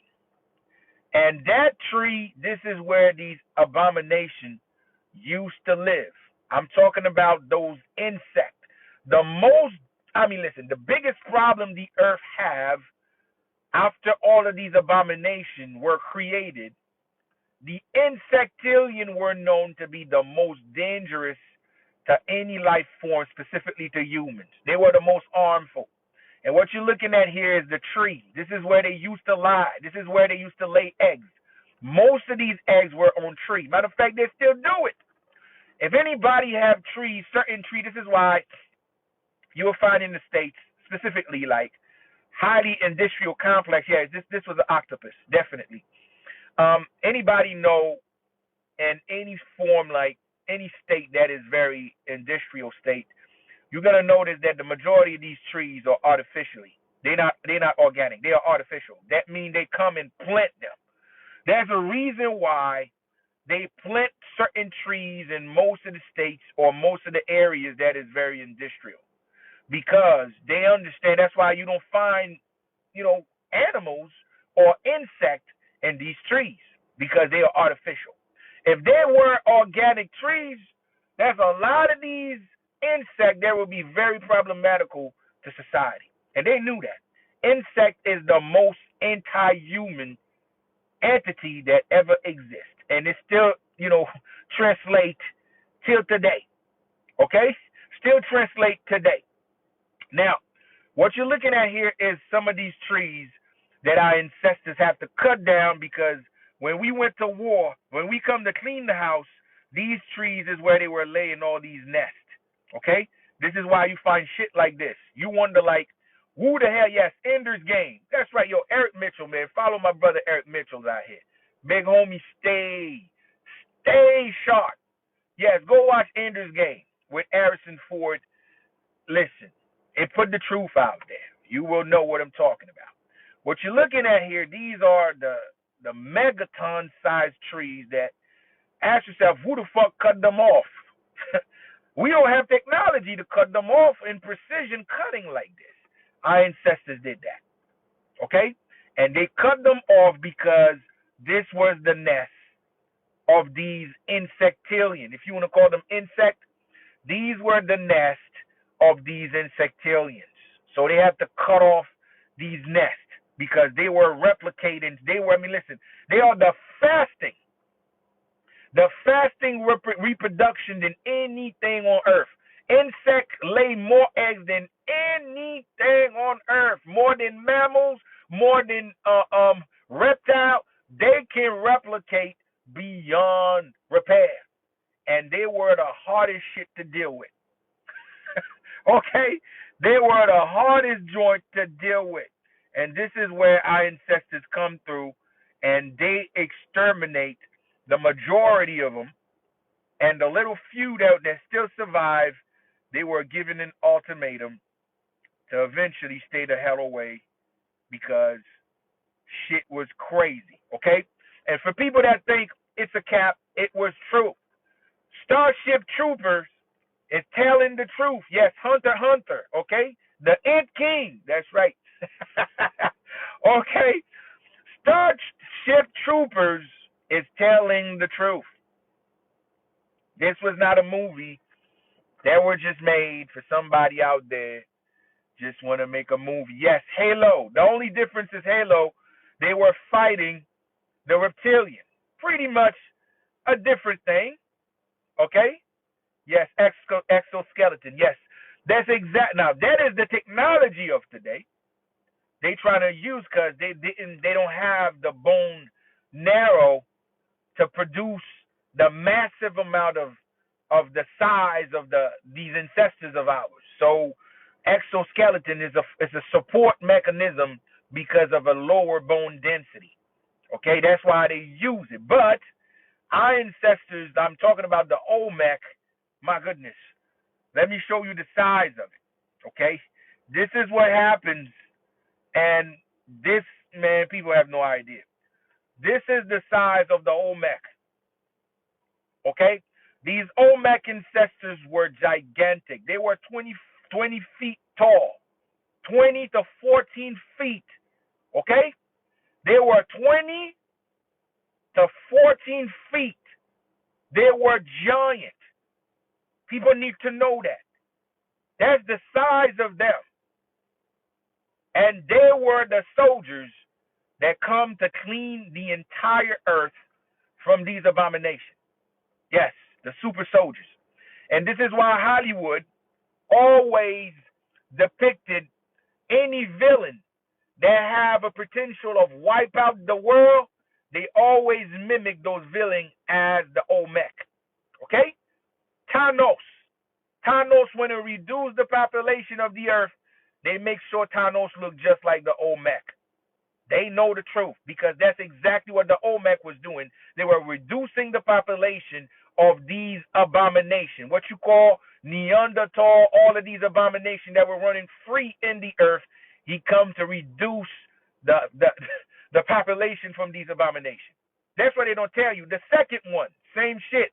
They call them Doomsday. No, it's not Doomsday. What you call this guy name? He always fights Superman. I forgot his name. How you call him? Anybody here tell me who fights Superman? Yes, they make the Hulk look like him too. Yes, the Hulk, all of that. That's why the Hulk was the most powerful trying to destroy the earth. Darkseid, that's right. Darkseid. They make sure Darkseid look just like him. Okay? Matter of fact, Darkseid design is 100% the Olmec. And what Darkseid were doing, Darkseid were fighting Supermen. Supermen mean genetically modified. They were creating men. They were using abomination to splice. Let me show you what Superman is. For most people that don't know, that think Superman is what you're watching, but you don't know the real Superman ideology or what Superman stands for. Let me show you Superman. Not the one in the cave, with the cape flying. I'm going to show you what is a Superman. Okay, give me 1 second.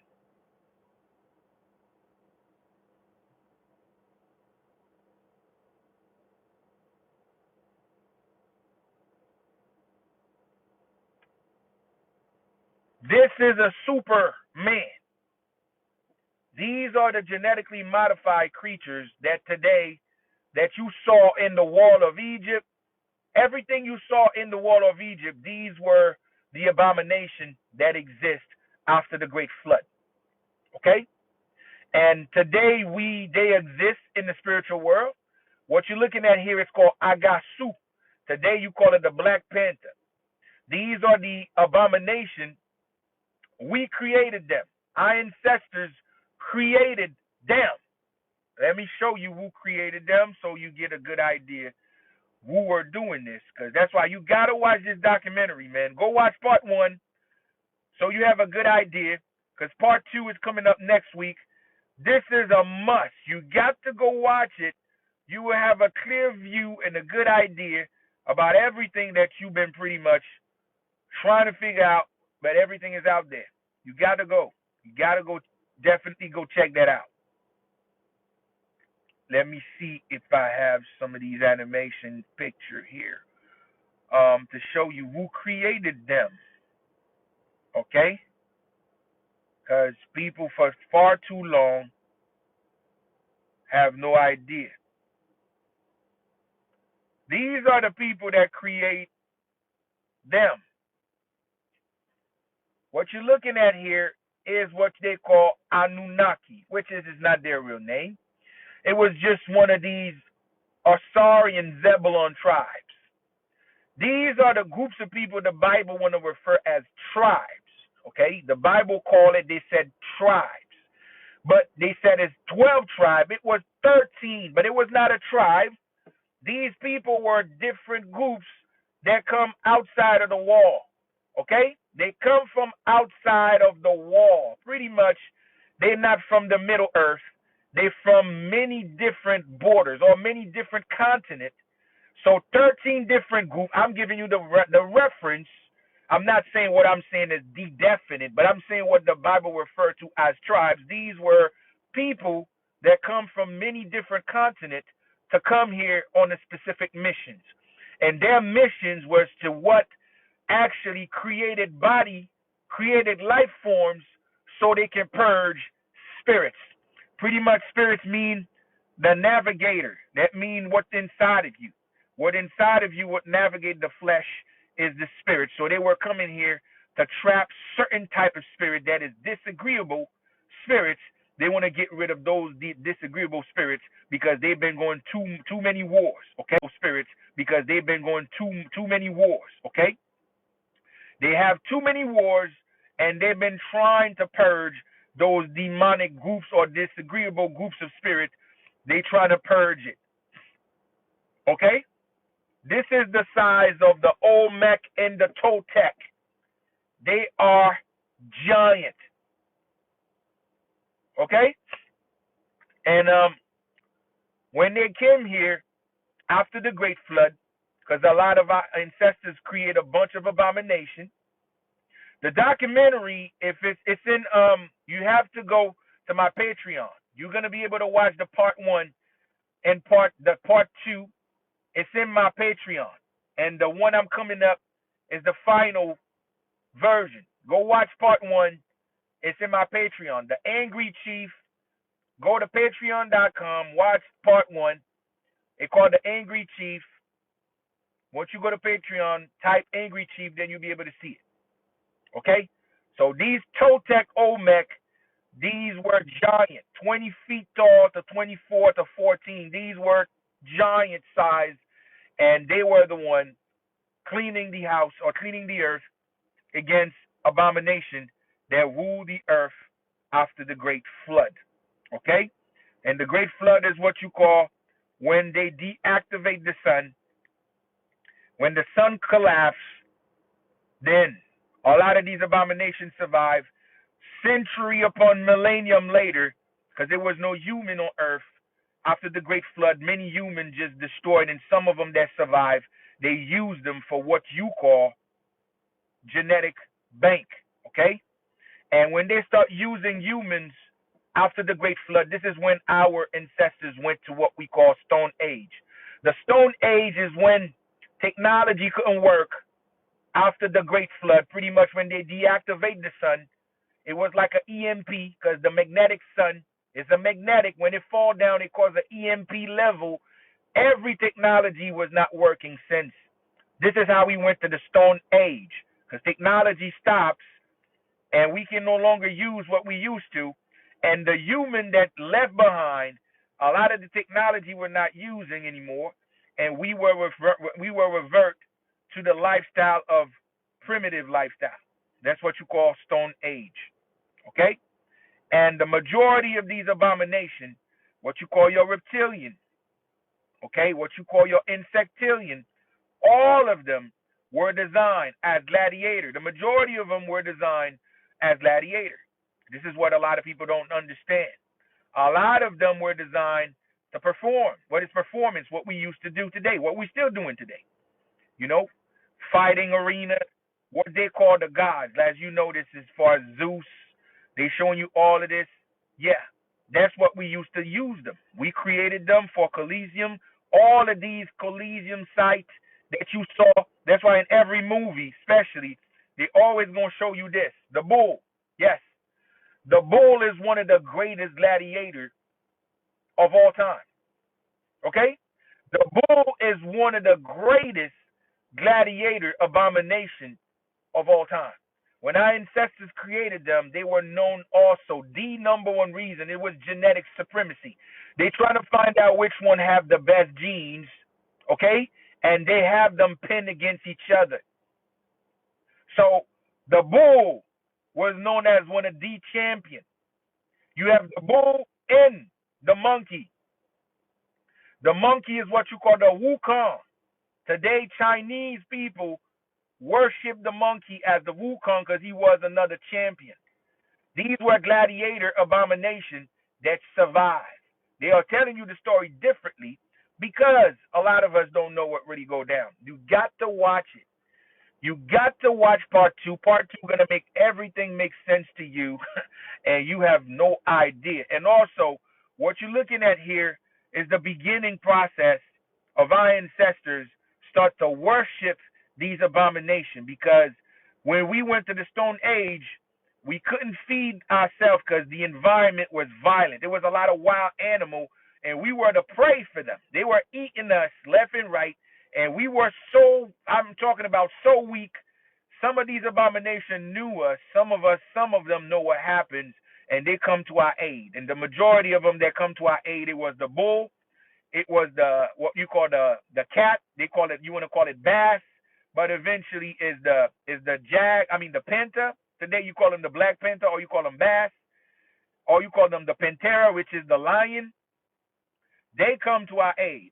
Okay, a lot of them help us survive, and they were the ones fighting other animals to protect us, because Earth was heavily mutated with so many abomination and also so many alteration in genes. So the environment was pretty much a wild environment.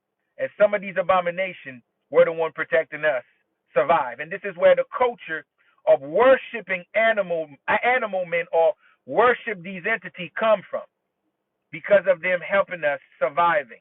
And that turns out to become the culture of worshiping. And this is why you find all of this in the Wall of Egypt. Let me show it to you. The documentary going to be ready next week. But go watch part 1 so you understand what part 2 is all about. Okay?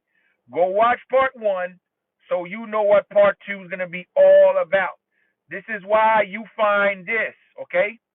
This is why you find things like this in Egypt. We start to worship these abominations because they help us survive. That's why you find this. Let me show you more. And in Asia, you find the monkey. They call it the monkey king, okay, which is the Anuman. Okay? All of them were abominations that survived the great flood, and the human that left behind rely on these abominations to survive, because they were genetically altered, so they were more catered for a harsh environment, so they can survive the toughest environment. And for that, we start to worship them generation later. Okay, this is what ended up happening. We start to worship the reptilian, because the reptilian, well, just like King Kong. There you go in Godzilla. There you go, Copper Tone. You said it. They put it in the movie, just like King Kong and Godzilla. That's exactly what it was. They show you humans rely on these abominations for survival, and they were praying and hoping these abominations help them, and woo those abominations fight other abominations. The whole King Kong series is about what really happens on Earth after the Great Flood. Okay? This is no cap. And the most advanced groups of all of the abomination is the reptilian. Okay? The reptilian were considered the first. They were the first abomination created, and they were the first to understand their purpose, because the snake have a pineal gland. Matter of fact, only the snake, or the snake is the only animal with the largest pineal gland. That means they have the level of intelligence that is way much more than any other animal in the animal kingdom. So this is why they were given access to knowledge more than any other groups. And this is how they eventually clone process themselves down. Pretty much the goal of the reptilian is to become like their master. Who are their master? Us. The reptilian trying to get rid of their animal genetics. So they try to be more humans. This is why they start the mini project. This is why you find some people have genetics of Neanderthal, because this was already the process. Okay? It's already the process of the ladder. What you're looking at here is the goal for all of these abominations. All abomination goal is to climb the ladder. Today we call it DNA, but this is the Jacob's ladder, as biblical would call it. But in the Bible is the Jacob's of ladder. That means you are getting rid of your animalistic versions of self, so you can become a sentient being like your maker. Their maker were men. Okay, their maker don't look animal. Their maker look like men, so they try to shed the animal genetics. And this is why they constantly doing experiments using human genetics to get rid of all of their animal version until they become more humans. That is the goal of the reptilians, is to shed the reptilian versions, which is the pure animals, and eventually evolving, becoming more. like their creator. Let me show you what a reptilian looks today and what a reptilian looked then. Let me show you the process before they get to the versions that they are today. Okay? And they show it to you right there. This is actually, yes, like Frankenstein. This is actually a real depiction. This is a real artifact. They found this artifact, I think it's in Mexico, somewhere in South America. And this is the depiction of the ladder. Okay? And this is why all of these abominations, they always got a battery. It looked like a battery purse. And the battery symbolized genetic sequence. They're going to use tech to jumpstart genes. Okay, so this is technology used to deal with the ladder. And what you see here is the ladder. The ladder is the DNA.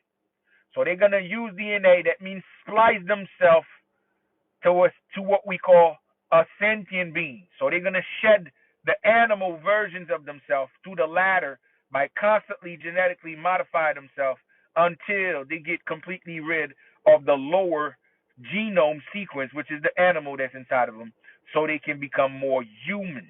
Okay? So this is the fact that they don't talk about, but they got you everything in reverse. So let me show you. Okay, let's see if I do find some stuff. The reptilian look like this for the most part, as far as the humanoid. So a reptilian will look like this, a human snake, but throughout the timeline of splicing, throughout the timeline of gene editing, they are editing themselves to different genetics of humans. They start to look more human. That's why you're gonna find some people here. They kind of look human, but they're not quite there. This is their evolution. So the reptilian went from the version I just showed you, start to look like this. They become more humanoid. Okay? So this is the second phase of them from gene editing. This is the second phase of them splicing themselves. So they start to looking like this. And all the way, let me show you to what they look like in today's time. Okay? They already went through the evolutionary cycle. They keep evolving. Okay? This is one of their versions of today.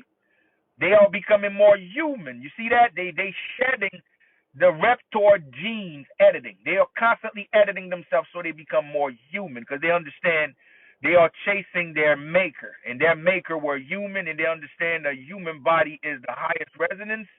So they shedding the animals, and they want to become more like their master or their maker, which was our ancestors that created them. And in today's time, this is how they look today. Okay? So if you saw someone having these strong features, looking like this, just know these are the reptilian they were talking about. This is the phase they achieve of today. Today, this is how they look like. And anybody that saw the movie Bright, I think I explained this before. There's a movie with Will Smith. It's called Bright. This is how they really look. The only difference in the movie, they put two long ass teeth from their bottom tooth that look like canines coming out of their faces. This is a distraction. This is a way for you to really think, whatever, to make you think it's so far fetched, or to make you think they look so off. No, it's not. They don't have teeth like that, but they look exactly like those characters they put in that movie. Okay? They are what color? They are white. Okay? They are pale skin. They are pale skin. They don't have melanin. Melanin is something that cannot be abstract. It has to be through birth. So these entities, they grab themselves to genetic editing. So they didn't come from a womb. They come from a tub. They come from a pod. They come from tubes. So the tube cannot replicate the melanin. Okay? so so you know that. And they creating those people from the genes of original men and women. This is the gene they use. And this is where the culture of vertigo starts. People that have vertigo is because their ancestors went through the process of genetic editing. That means some of your ancestors were pretty much abducted, or some of your ancestors were used for gene editing. And this is what developed, this is what caused the melanin to be damaged that will lead to pigmentation problems. Okay? This is what happened. People have no idea what really go down. Now you just gotta see this. Part two gonna make so much sense for you. Everything gonna be cleared out so you understand, overstand what really happens in the past, bro. I'm so proud of that work. You have no idea. This is Hyperborea. Okay? Hyperborea or Borealis, if you want to call it like that. This was one of the gigantic trees that our ancestors cut down. This is where you call your Garden of Eden. These were your Garden of Eden, pretty much. Shout out to my gorgeous sister Jupiter. This is where you will call it the headquarters of these abominations. This was the ultimate nest. Okay, this is where the nest was located. This is where their base of abominating system were located. And this is why our ancestors got to wipe out this joint. Okay?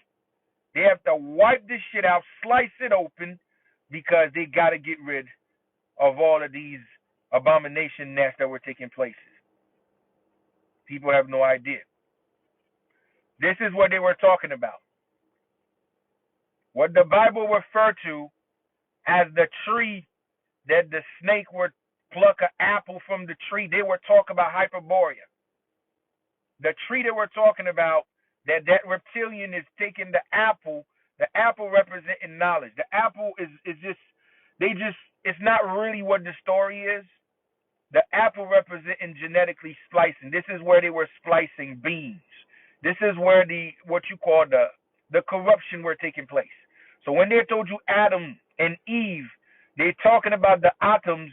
They were using atoms, and they're using the Eve genetics, pretty much mean the original black woman or the original woman. They were using her womb because she have the variation. So they were doing splice. That's what Adam and Eve mean, a splice. The apple mean knowledge of doing this. The apple mean the knowledge of doing what they were doing. Pretty much mean, let's create men in our image. Let me say the word they said, let's create men in our image. The let's mean the many tribes of our ancestors. That is the corrupt one. Those of our ancestors that's corrupt. They're trying to create abomination in their image. And that's how they create all of these entities. Today you call alien, but they were never alien. These were abomination created by our ancestors. And these ancestors, they were using some of them as a way to overthrow other groups, or as a way of entertainment, or as a way of genetic superiority. Pretty much the Superman. I'm going to create a super being, and let me see if my creation is more powerful than yours. And that become the earth, where everything been spliced, and each of them were playing a major role in the hierarchies of stuff in the goddamn earth. Listen, part two gonna make all sense for y'all, man. I can't wait for y'all to see it next week. It's gonna be released next week. It's a revelation, man. This is my greatest work, and I'm so proud. It's probably the greatest animation documentary you will ever seen in your freaking life. I put my life on it. You're not ready for this, bro. This shit right here is, man. Oh my God. Man, I don't care, man. I'm proud of this work, man. Some of y'all gonna shed some tears because it's too accurate. This shit is like whoa, yeah, it's like whoa, it's crazy. I just can't wait. Okay, this is what they depict. What you see here, these are abominations. It's in the wall of Egypt. This is Heru, the half human, half bird. That's what they call them. They call them avian. The other one is I don't know. I don't know the animal, but they call them Seth. This is Seth. There's a name for it, but all of these animals is not from Africa. These are only America. Remember, these abominations were created in today's timeline you call Nazca. Nazca is what you call Peru. This is the majority of the battlefield. This is where the work were taking place. They were cleaning house. Okay? They were cleaning house. All of this was happening in America. All right? So you understand. So, once they destroy and wipe out these abominations, man, listen, man. These pictures too fucking fire, bro. Oh my God. These man, man, I wish I can just make this shit quick so y'all can go watch it. Boy, that thing is sick, bro. It's sick. It's how great the knowledge is in there. The knowledge is so well precise, I can't even explain it. Okay? This is what you call your underground base. And this is where they stored, I'm talking about these abominations that in charge today that you would have called alien.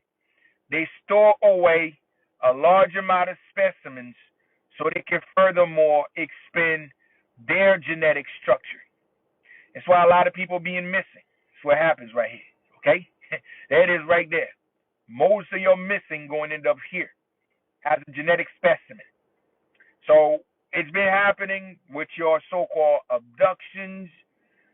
Yeah, the Matrix. Yeah, just like the Matrix. There you go. Just like the Matrix. Listen, part two gonna do it for you. Now, look at the entity on the right. You saw the bird entity. Now, I want y'all to just simple knowledge. I just want y'all to connect the dot just to show you they know the truth, but they don't want to talk about it or they're gonna hide it. Did anybody know how medical people used to dress in the 50s? I mean, no, not in 50, in the 20s, in the late 1800s. Anybody can tell me how late 1800 people used to dress as medical people? No, I think it's probably earlier than that. Did anybody can tell me? That's right. The Lombeek plague mask. There you go.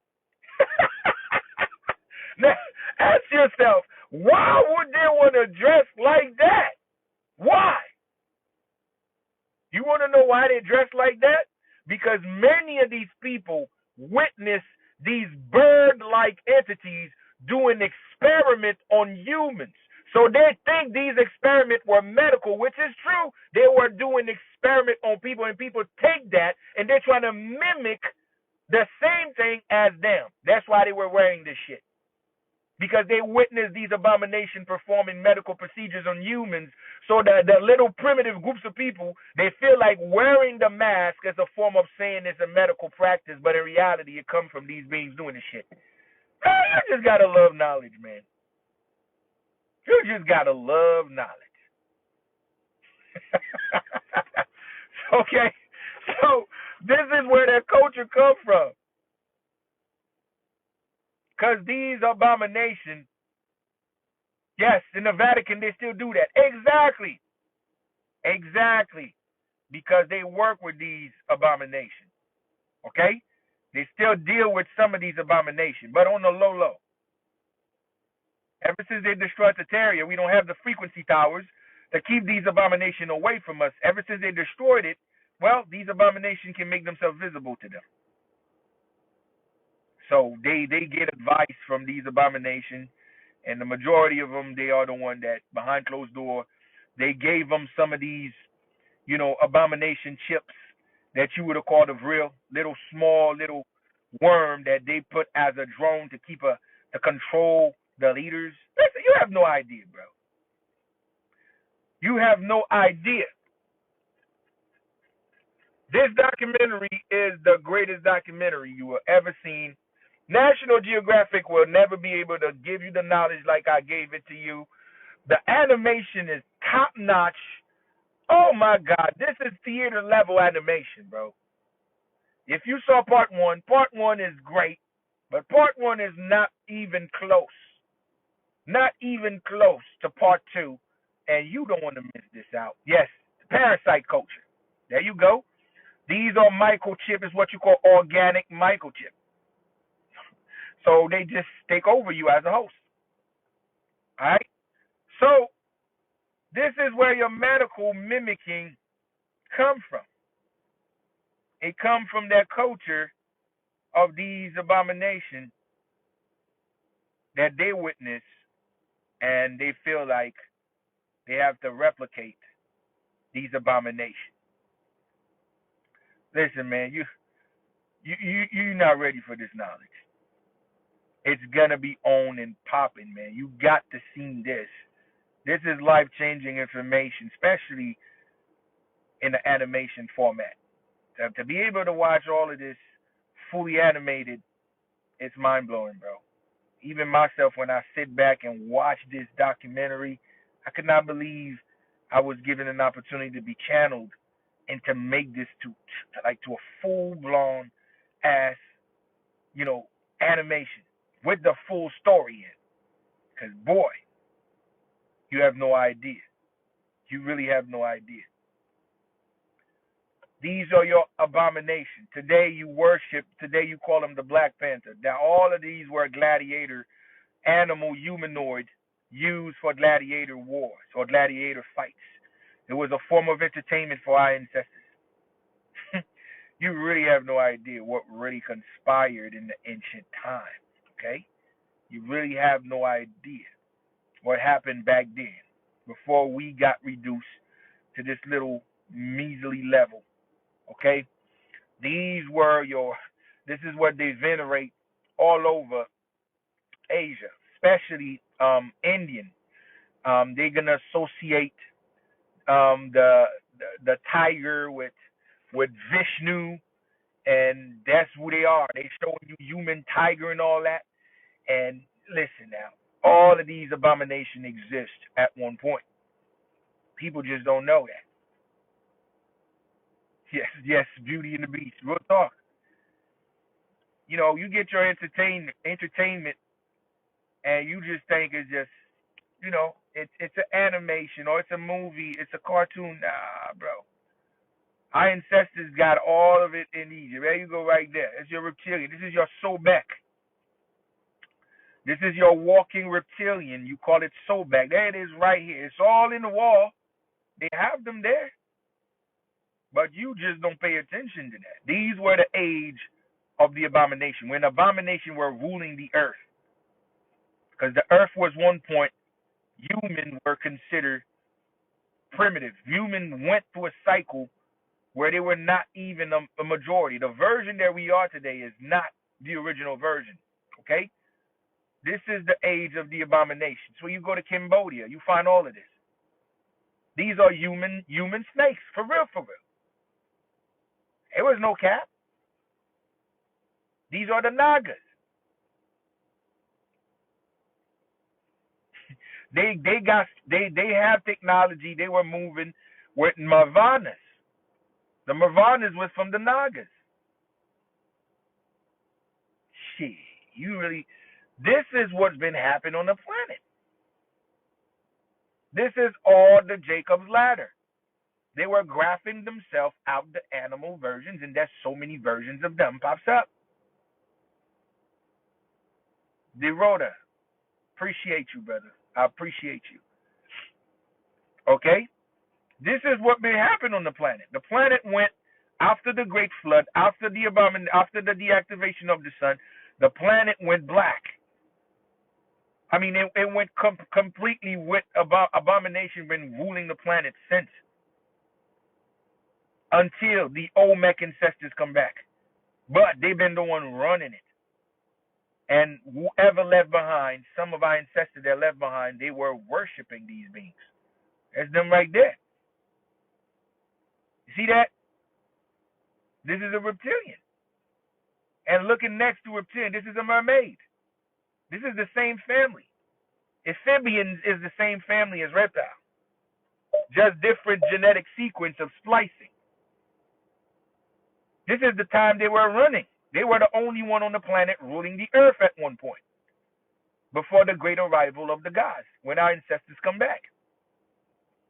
And this was what they call the Babel Tower. This is what they call the Babel Tower. And this is what the Babel Tower symbolized. They said, when God come back. And God said, look what mankind are doing. They were talking about the abomination world, when it was only abomination running the earth. And when God come back, this is the millennium reign they were usually talking about. They talk about this. Y'all not ready for this knowledge, man. You are not ready for this knowledge. This is for this knowledge, man. You are not ready for this knowledge. This is tribes.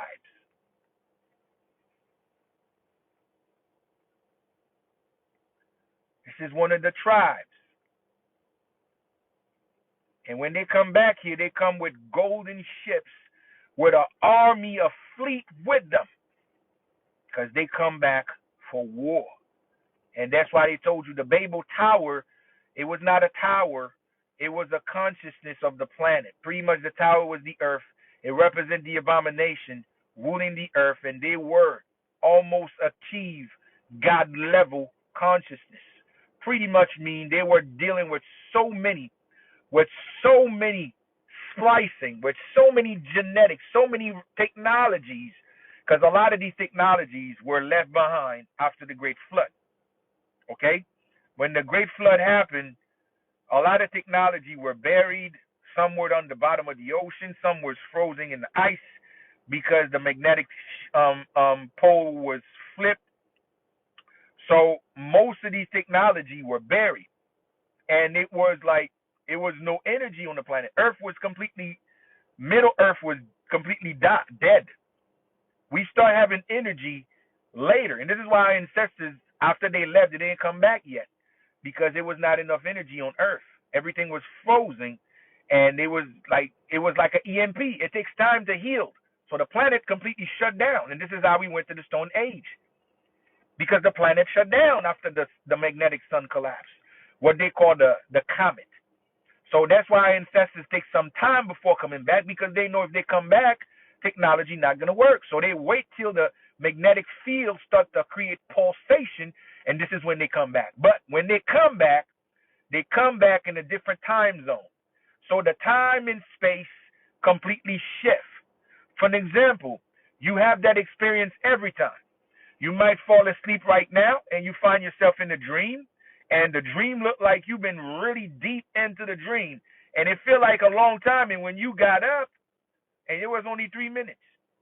And what that tells you, you face what we call time and space with this artificial timeline, because Earth have a quarantine on top of it. The quarantine zone causes the changes on Earth, so that means Earth is not operated in its original form. It's actually a relapsed versions of itself. These are the abominations. All of these are artifacts operated. You see what suns that was out there? They were using what you call Saturn. Saturn was the sun system that they used. And now for most people that don't know, your sun is not what you think it is. It's built. It's a technology. Yes, it's what you call your Abraxas. These are abominations. What you see, DNA. This is the ladder. They were constantly focused on splicing and genetic editing, because they want to become divine. They want to become like their maker. They want to become a versions of their master. So this is just like your child. If you have a kid right now, your child's trying to be like you or trying to be better than you. That's exactly what they were doing. And it's just a natural law. And what you call Saturn is what we come to define today. And the word is a Creole word, Saturn. That means this one is turning. That means this one is spinning. And what you call Saturn is built. They built it. It's a generator.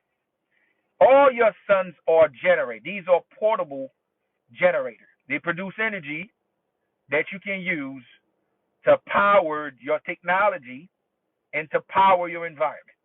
So your suns are portable energy system. This is your first wireless frequency system, your sun. And there's many suns. You see that? There's many suns. And we still do. Your suns in Florida ain't the same as the suns in New York. But they're going to tell you it's the same shit. No, it's not. It can be used as a portal, like I said, because it's energy. It's a generator. So they can harness the sun energy to open portal. Definitely they can do that. And that's a fact. Okay? And that's a fact. So, this is when all of these things happen. And they have to chop down these trees. That's how they get rid of these insectoids, these insectilians, by slicing these huge trees that create those nests. They got to chop it up. Man, listen. God knows. I can't wait for y'all to see this. Because it's epic. Too epic for me to explain. Only when you see it, you will see what I'm talking about in the difference. These are underground base. This is actually real life picture. This is in Antarctica. One of these, abandoned labs that the ice melt and they found it over there. Okay? So you can only imagine what's underneath of this joint. You can only imagine the massive architectures this shit was all about. And boy, the ancient world is unbelievably, the future was the past. But they convinced us to believe the future is yet to come, but eventually what you call the past is the future, is what you call the future today is the past. Because what we call the future is learning about things that already been happening. It's learning about things that's already been done. But they told you it's the future. It's not. It's not. Let me see if I find this picture. And I won't be able to explain all of this. I'm on my way out, but let me find this picture because this is a very important artifact. Shout out to 999 Divine. He was the one that I asked, and he sent me this picture. This is the Millennium Reign, folks.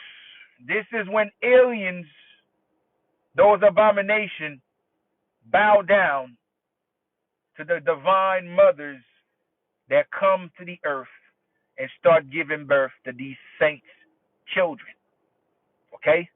This is an ancient artifact to the ancient. You saw the indigenous people here. Okay? And you saw the melanated mother. These artifacts are, listen, they are date millions of years. So your Bible Virgin Mary, this is nothing new. This is something they're trying to usurping for themselves. Okay? This is your baby Jesus, as you want to call it, but these are the saints. These are the children. They're going to bring about peace to the planet after the great natural selection and after the great war, after the Babel Tower, as they call it. These are the new leads. These are the children that's going to be seated on the earth to rebuild the earth over. And that's what people are going to call it today, your millennium reign, whatever you call it. And that's where they start. And these are your so-called aliens right there. All of them witness, including, you see on the right? Anybody notice something on the right? I know my people are smart. This was also artifacts that they found in Mexico. Ancient so-called alien artifacts. They want to call it alien, but there's no such thing as alien. These are the people that create the freaking aliens that come back. Okay. So, do you guys notice something on the right? I know you see something. I know you notice. Do you notice something?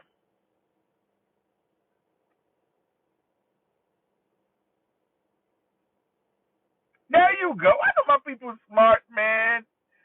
Abaya said the seraphim wings. That's right. There you go. You nailed it, bro. You nailed it. That is the seraphim they want to call, that's what you call Yahweh. This is Yahweh, okay? And Yahweh is like we call Creole word Yahweh, that means they can see. This is the probe after the great destruction, after the cleaning house, after these old Mech ancestors went to war, cleaned the house against all of these abominations. They come to see the new life form. They come to see the new life. And from coming to see these new life, they bring with them technology, which is what we call probe. They have a lot of these probes. Today, you want to call them drones. Okay? They are not drones. Today, they call them seraphim. But this is the all-seeing eye. This is how our ancestors keep an eye on the planet. This is why these abominations don't come and arms you. This is why we don't have Bigfoot knock down your door and take you and eat you. This is why reptilians don't come and grab you. Everything. They don't do it. Because our ancestors have one of these drones that is watching what's going on around. And this is what you just saw here. And let me just show you the drone. Okay? They call them seraphim, but, this is the all-seeing eye. That's what they want to call Big Brother. But this is the eyes of Ra, which mean the eyes of God. That's what they call Yahweh. This is who's watching. And this is why they call them Jews, means Jew. That means the eye. This is the holy eye watching what's going on the planet. That's why I tell people, don't you worry. Whatever you do is being recorded. And trust me, they are watching everything. They got record on everything. This is why people, you have something in your DNA that always look up. Like if you're going to do something, you always look up and put your hands up. You say, God, this. Why you do it? Now, people are going to tell you, oh, it's because you are being religious. No. It's something that encodes your DNA way beyond because something is watching for real. And our ancestor did create that probe to watch over the affair of humans. Okay, so this is why you didn't get violate. There's the joint right there. They took the real picture of it. There it is right here. In case you think I'm capping. That is a real life picture. This is what you saw from millions of years ago artifacts. When our ancestors walk the earth again, they bring that shit with them. This is the probe that keep a tab to everything on the goddamn planet and beyond. I don't make this shit up. I just bring facts. This is why I love doing this, because these, when I do lives, we narrow the gap, we closing the gap of truth that nobody can hide from us. Okay. So that definitely, this is why the power that be, they just try to play the game, but they don't want to show it. You see, ask yourself, why so much go around the bush to really do something to you? Why would they just, try to poison you slowly? Why did it? They try to get rid of you, but they don't want to do it all the way. They just go ahead and do it. Then they know they can do it. They know. They know they can't do it. So they trying to manipulate you to try to do it to yourself. Because they know it has repercussions of what they did. So, man, I wish I could finish because I have so much picture, man. I'm going to get myself out of here. This is what you are seeing. Okay? There it is right here. This is the seated of these saints, the holy ones, the children that's born with the highest souls, the souls of knowing what to do on the planet, the souls of, these were the gods working the earth, the supernatural one. Okay? The supernatural one.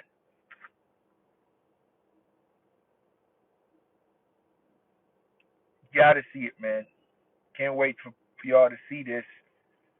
But it's my greatest work, and I'm proud of that. This is my greatest work, and I'm proud of that. Wow, the work, bro. This is where you get your. This is your Osiris. Osiris were appointed by some of these ancestors. When they come back here, they put some of their leaders. That's why you get Osiris, the green one. Okay? That's one of the tribes. It's one of the tribes. Yo, it's gonna be epic, bro. You're not ready for this. It's gonna be epic.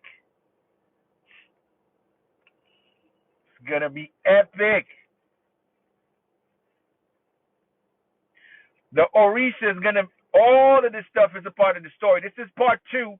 Part 3 is a full story about the creation. It's a creation story about everything. How the earth was created. That's why I told you. Go watch part 1. Part 1 will tell you how the earth was created. And part 2 gonna tell you after the destructions what happens. And the part 3 is when we're gonna be about the Orishas, your saint, your story of Jesus, how he comes to be, what really happened. Part 3 is not now. I'm in part 2. So wait for it. Oli Tech, what up? Wait for it. Part 2 gonna blow your socks off. You do not want to miss this out. And I put my life on this. You will be pleased and surprised because it's beyond me. Right now, I'm just dealing with some copyright for the scores music.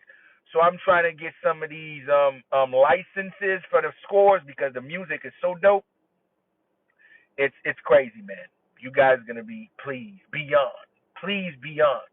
And this is what you call your Solomon seal. What he got with him right there is where the culture of Solomon, where they told you Solomon have a bunch of seals, because after the great destruction, after the Olmec wiped out the majority of these abominations, most of these abomination spirits were still intact. Okay? They don't have a body, but their energy were intact. Let me show you this. Matter of fact, this is from somebody that I was watching from TikTok as I'm scrolling, which I always knew that, but it was intrigued that this actually something that I know of and somebody to, have a little conversations about it. This is actually a leaves that somebody cut a leaves, and when they put it under a microscope machine, the leaves maintain its frequency. Even though the leaves were cut, the leaves still have the frequency of itself expressing. So therefore, the leaves is cut, but when you put an infrared frequency, the leaves still exists within its shape. Outside the physical body, the shape still exists. So therefore, that's what I was trying. This is how the leaves look under. See that? The leaves is cut, but the frequency energy is still operate as it was a whole. So again, this is what I've been trying to tell with y'all. When somebody unalive, the body is unalive, but the energy of that person still maintained. And this is why our ancestors, they came here to try to trap all of these spirits, okay? This is why they were performing these rituals, so they can absorb these essence, because these essence is no longer in the physical, but they still exist. They can jump on the next person's body. They can influence the next person, so they creating hosts for them. They create animals for them. That's why the Bible told you that God just cast out the negative spirit on what? On the pig, because the pig was the vessel that they trapped those demonic spirit or disagreeable spirit, because if they find a human body, they're going to continue doing the same old shit, which is war and conflict. So they find ways to get those essence trapped to what they call Solomon sealed. Those Solomon sealed are ritual Semitic frequency that can harness the nature of that person's essence. Now, what you see on his hands, is actually a spiritual prison where he can trap or he can identify that person's essence. Each of us essence will look like a Semitic. Each of us essence will look like sacred geometry. Let me say it one more time. What you saw in his hand is actually a soul trapper or a prison soul. That's what's on his hand. All of us, once we no longer in the physical body, our natural essence will look like sacred geometry. Okay? We are a frequency resonance. This is what those seals was for, is to trap certain spirits from coming back to physical bodies, and we can eventually keep them in the bottle. We can use them as genie in the bottle. That's what we do in voodoo. Or we can project it to an animal, to reincarnate in animals. Or we can imprison them and enslave them to technology. We can use those spirits as a form of technology, which is what we call for electrical current. Okay? What you use your electricity has been used as a form to purge demons. That's why all of them call L. All your L is for electric. People don't know that. Okay? Your Raphael, your Mikael, your Uriel, all of these are disagreeable spirit that we kept outside of a physical body. Okay? All of them are physical entities that we trap so we don't allow them to have a physical body. Man, listen, y'all not ready for this documentary, bro. Yes, this is what the Otsutsuki and Naruto or Boruto use. They use technology to trap themselves in technology so they can take over you. Okay? It's proven. These people know. Yes, they can escape. And how they can escape? Simple. Somebody just break the seal. You break the seal or you evoking them. And how they break away? Tartaria. Tartaria were designed, these architecture of Tartaria were designed to imprison them. Tartaria culture was a huge prison. Let me say it again. Tartaria were a huge prison that designed to purge demons' essence. All the towers you call ethers, they were designed to use those demonic energy as energy forms. That's why they destroyed them, because those demons would not permeate among us in Tartaria. That's why all those belts were removed. They removed the belt. They destroyed them because some of us contact demons for power. Remember, those demons, they smart. They've been around. They know what happened. So some of us were jealous. And that's your Jesus story. That Judah betrayed Jesus. They were talking about bloodline. They were talking about some of us betrayed each other and want to overthrow one another. And some of us forget about the job, and we instead use the very same entity we were sent here to imprison. We use them now as a form of weapon to destroy each other. That's what happened.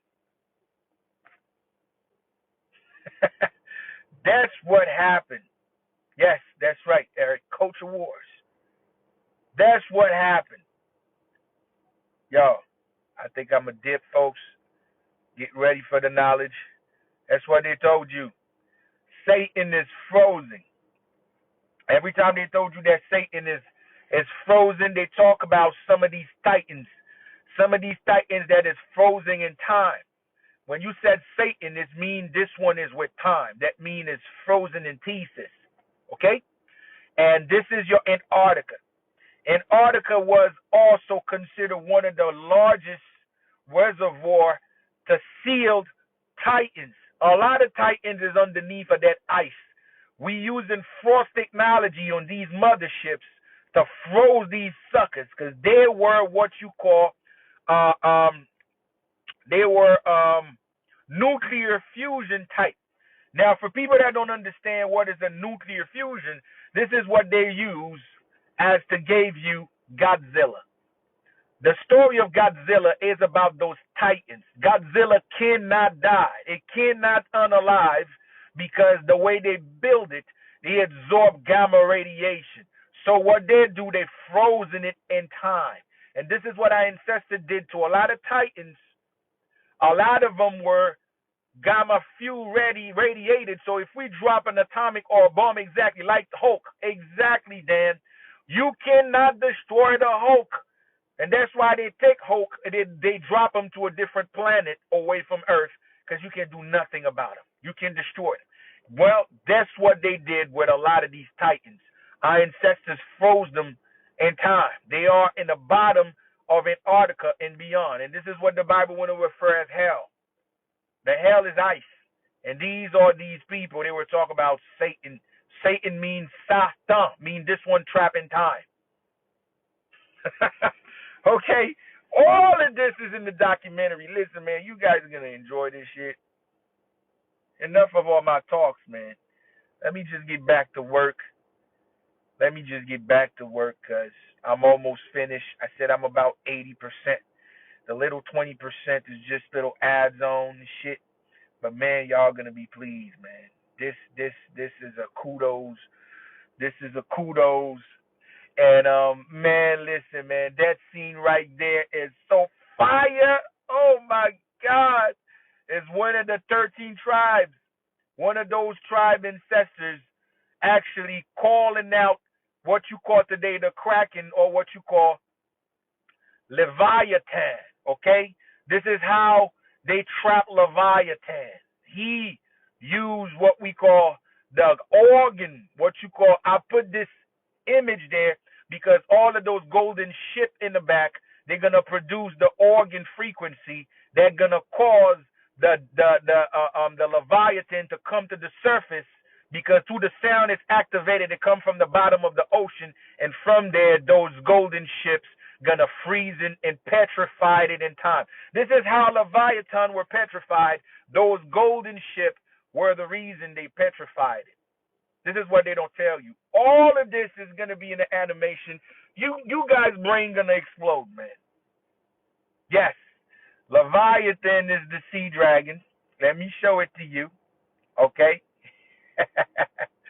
Yo, this fucking doctor is mind blowing, bro. I mean, oh my God. This shit is fucking sick. Okay? This is your Leviathan right here. This is it right here. It's gonna be mind blowing. My greatest work. This shit is seriously dope, man. It's seriously dope. It's gonna be fire, man. Yeah, some people want to call it Tiamat. That's another name.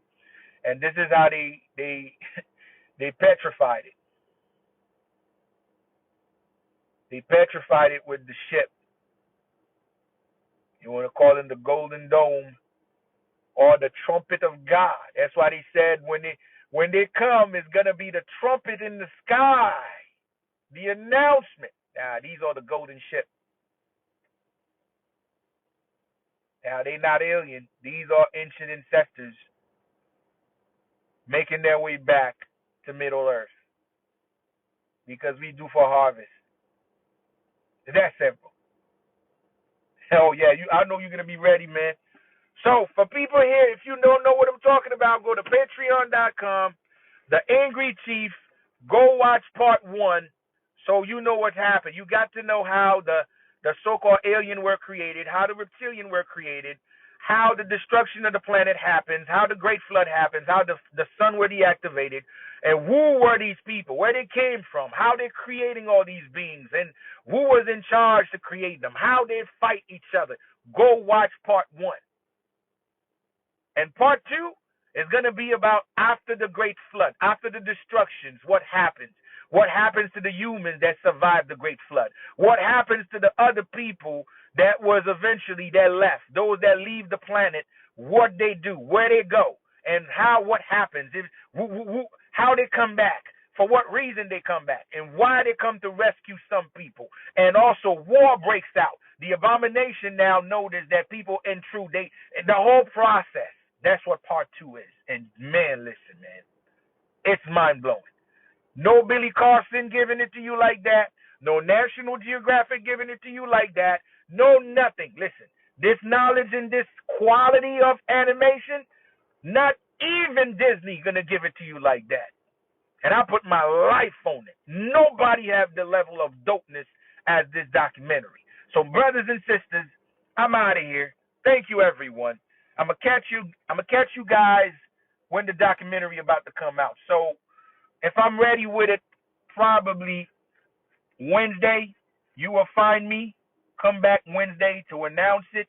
And all my brothers and sisters that support, I'm going to send it to you. You don't have to worry about subscribe. I'm going to send it to you right away. And everybody that's always there, man, I'm up for, whatever you can donate, I will be gladly appreciate because this cost me a lot of money to do. This cost me a lot of money to do. It's very expensive, specifically for the license for the music score, so I don't have copyright issues. I have to own the license for that. It costs a lot, and also effects, animations, and the time that I spent. I'm spending like 14-hour days, and you guys, you don't see me because of that. So I was thinking about if I was an appraiser, if I didn't do this, because I do this, I'm the one doing it. So if I was not good in animation, if I would have give somebody to do this shit for me, this shit would have cost me about close to $150,000 or close to $200,000 or minimum. If it was on the cheaper side, or if it was cheap, it would have still cost me 50 bands to do. That 1 hour long, because I'm gonna merge both. That shit would have still cost me on some dirt cheap 50 bands. No fucking cap. The amount of time, animation, music, story, oh no. You have no idea. So brothers and sisters, thank you, man. Like I said, anybody want to donate so listen, part 3 got to come out. After you watch part 2, you want to see part 3, that's still going to cost me a lot of money to do. So whatever you can donate, I'll gladly take it. Doesn't matter. You want to donate energy? Before you go to bed, pray for me. Keep me in your prayer. Keep me on your good side. That is donation. When you think about something that bring laughter and positivity into your life, think about me, about doing this. That is a donation of energy. I take that. You want to donate anything financially, whatever you could, I would gladly appreciate, because it's a lot. It's not easy, and I suffer spiritual attack in return. I will talk about that next time, because there's certain knowledge, there's certain things you start to do. There's other entities on the other side that's not too kind with that. So they're going to test you, because whatever that I'm channeling, something's very high up making me do this. So it comes with the territory and the principle. So thank you, everybody. I'm out of here. And yes, no less than 50. I'm telling you, this shit is expensive. That's tough. It's not easy. So I see y'all next time. And beware, people are going to ask you for money. It's not me. So whoever get into that, that's a bunch of scammers telling you about readings, telling you about your life. It's not me. I do not ask people for nothing. Now, if you want a spiritual essence, if you want a reading, you want a consultation, or if you want mentorship. Now, listen now. There's a lot of things that I did promise since last year. I yet to do them because of these animations. After this part 2, I'm going to take a break, folks.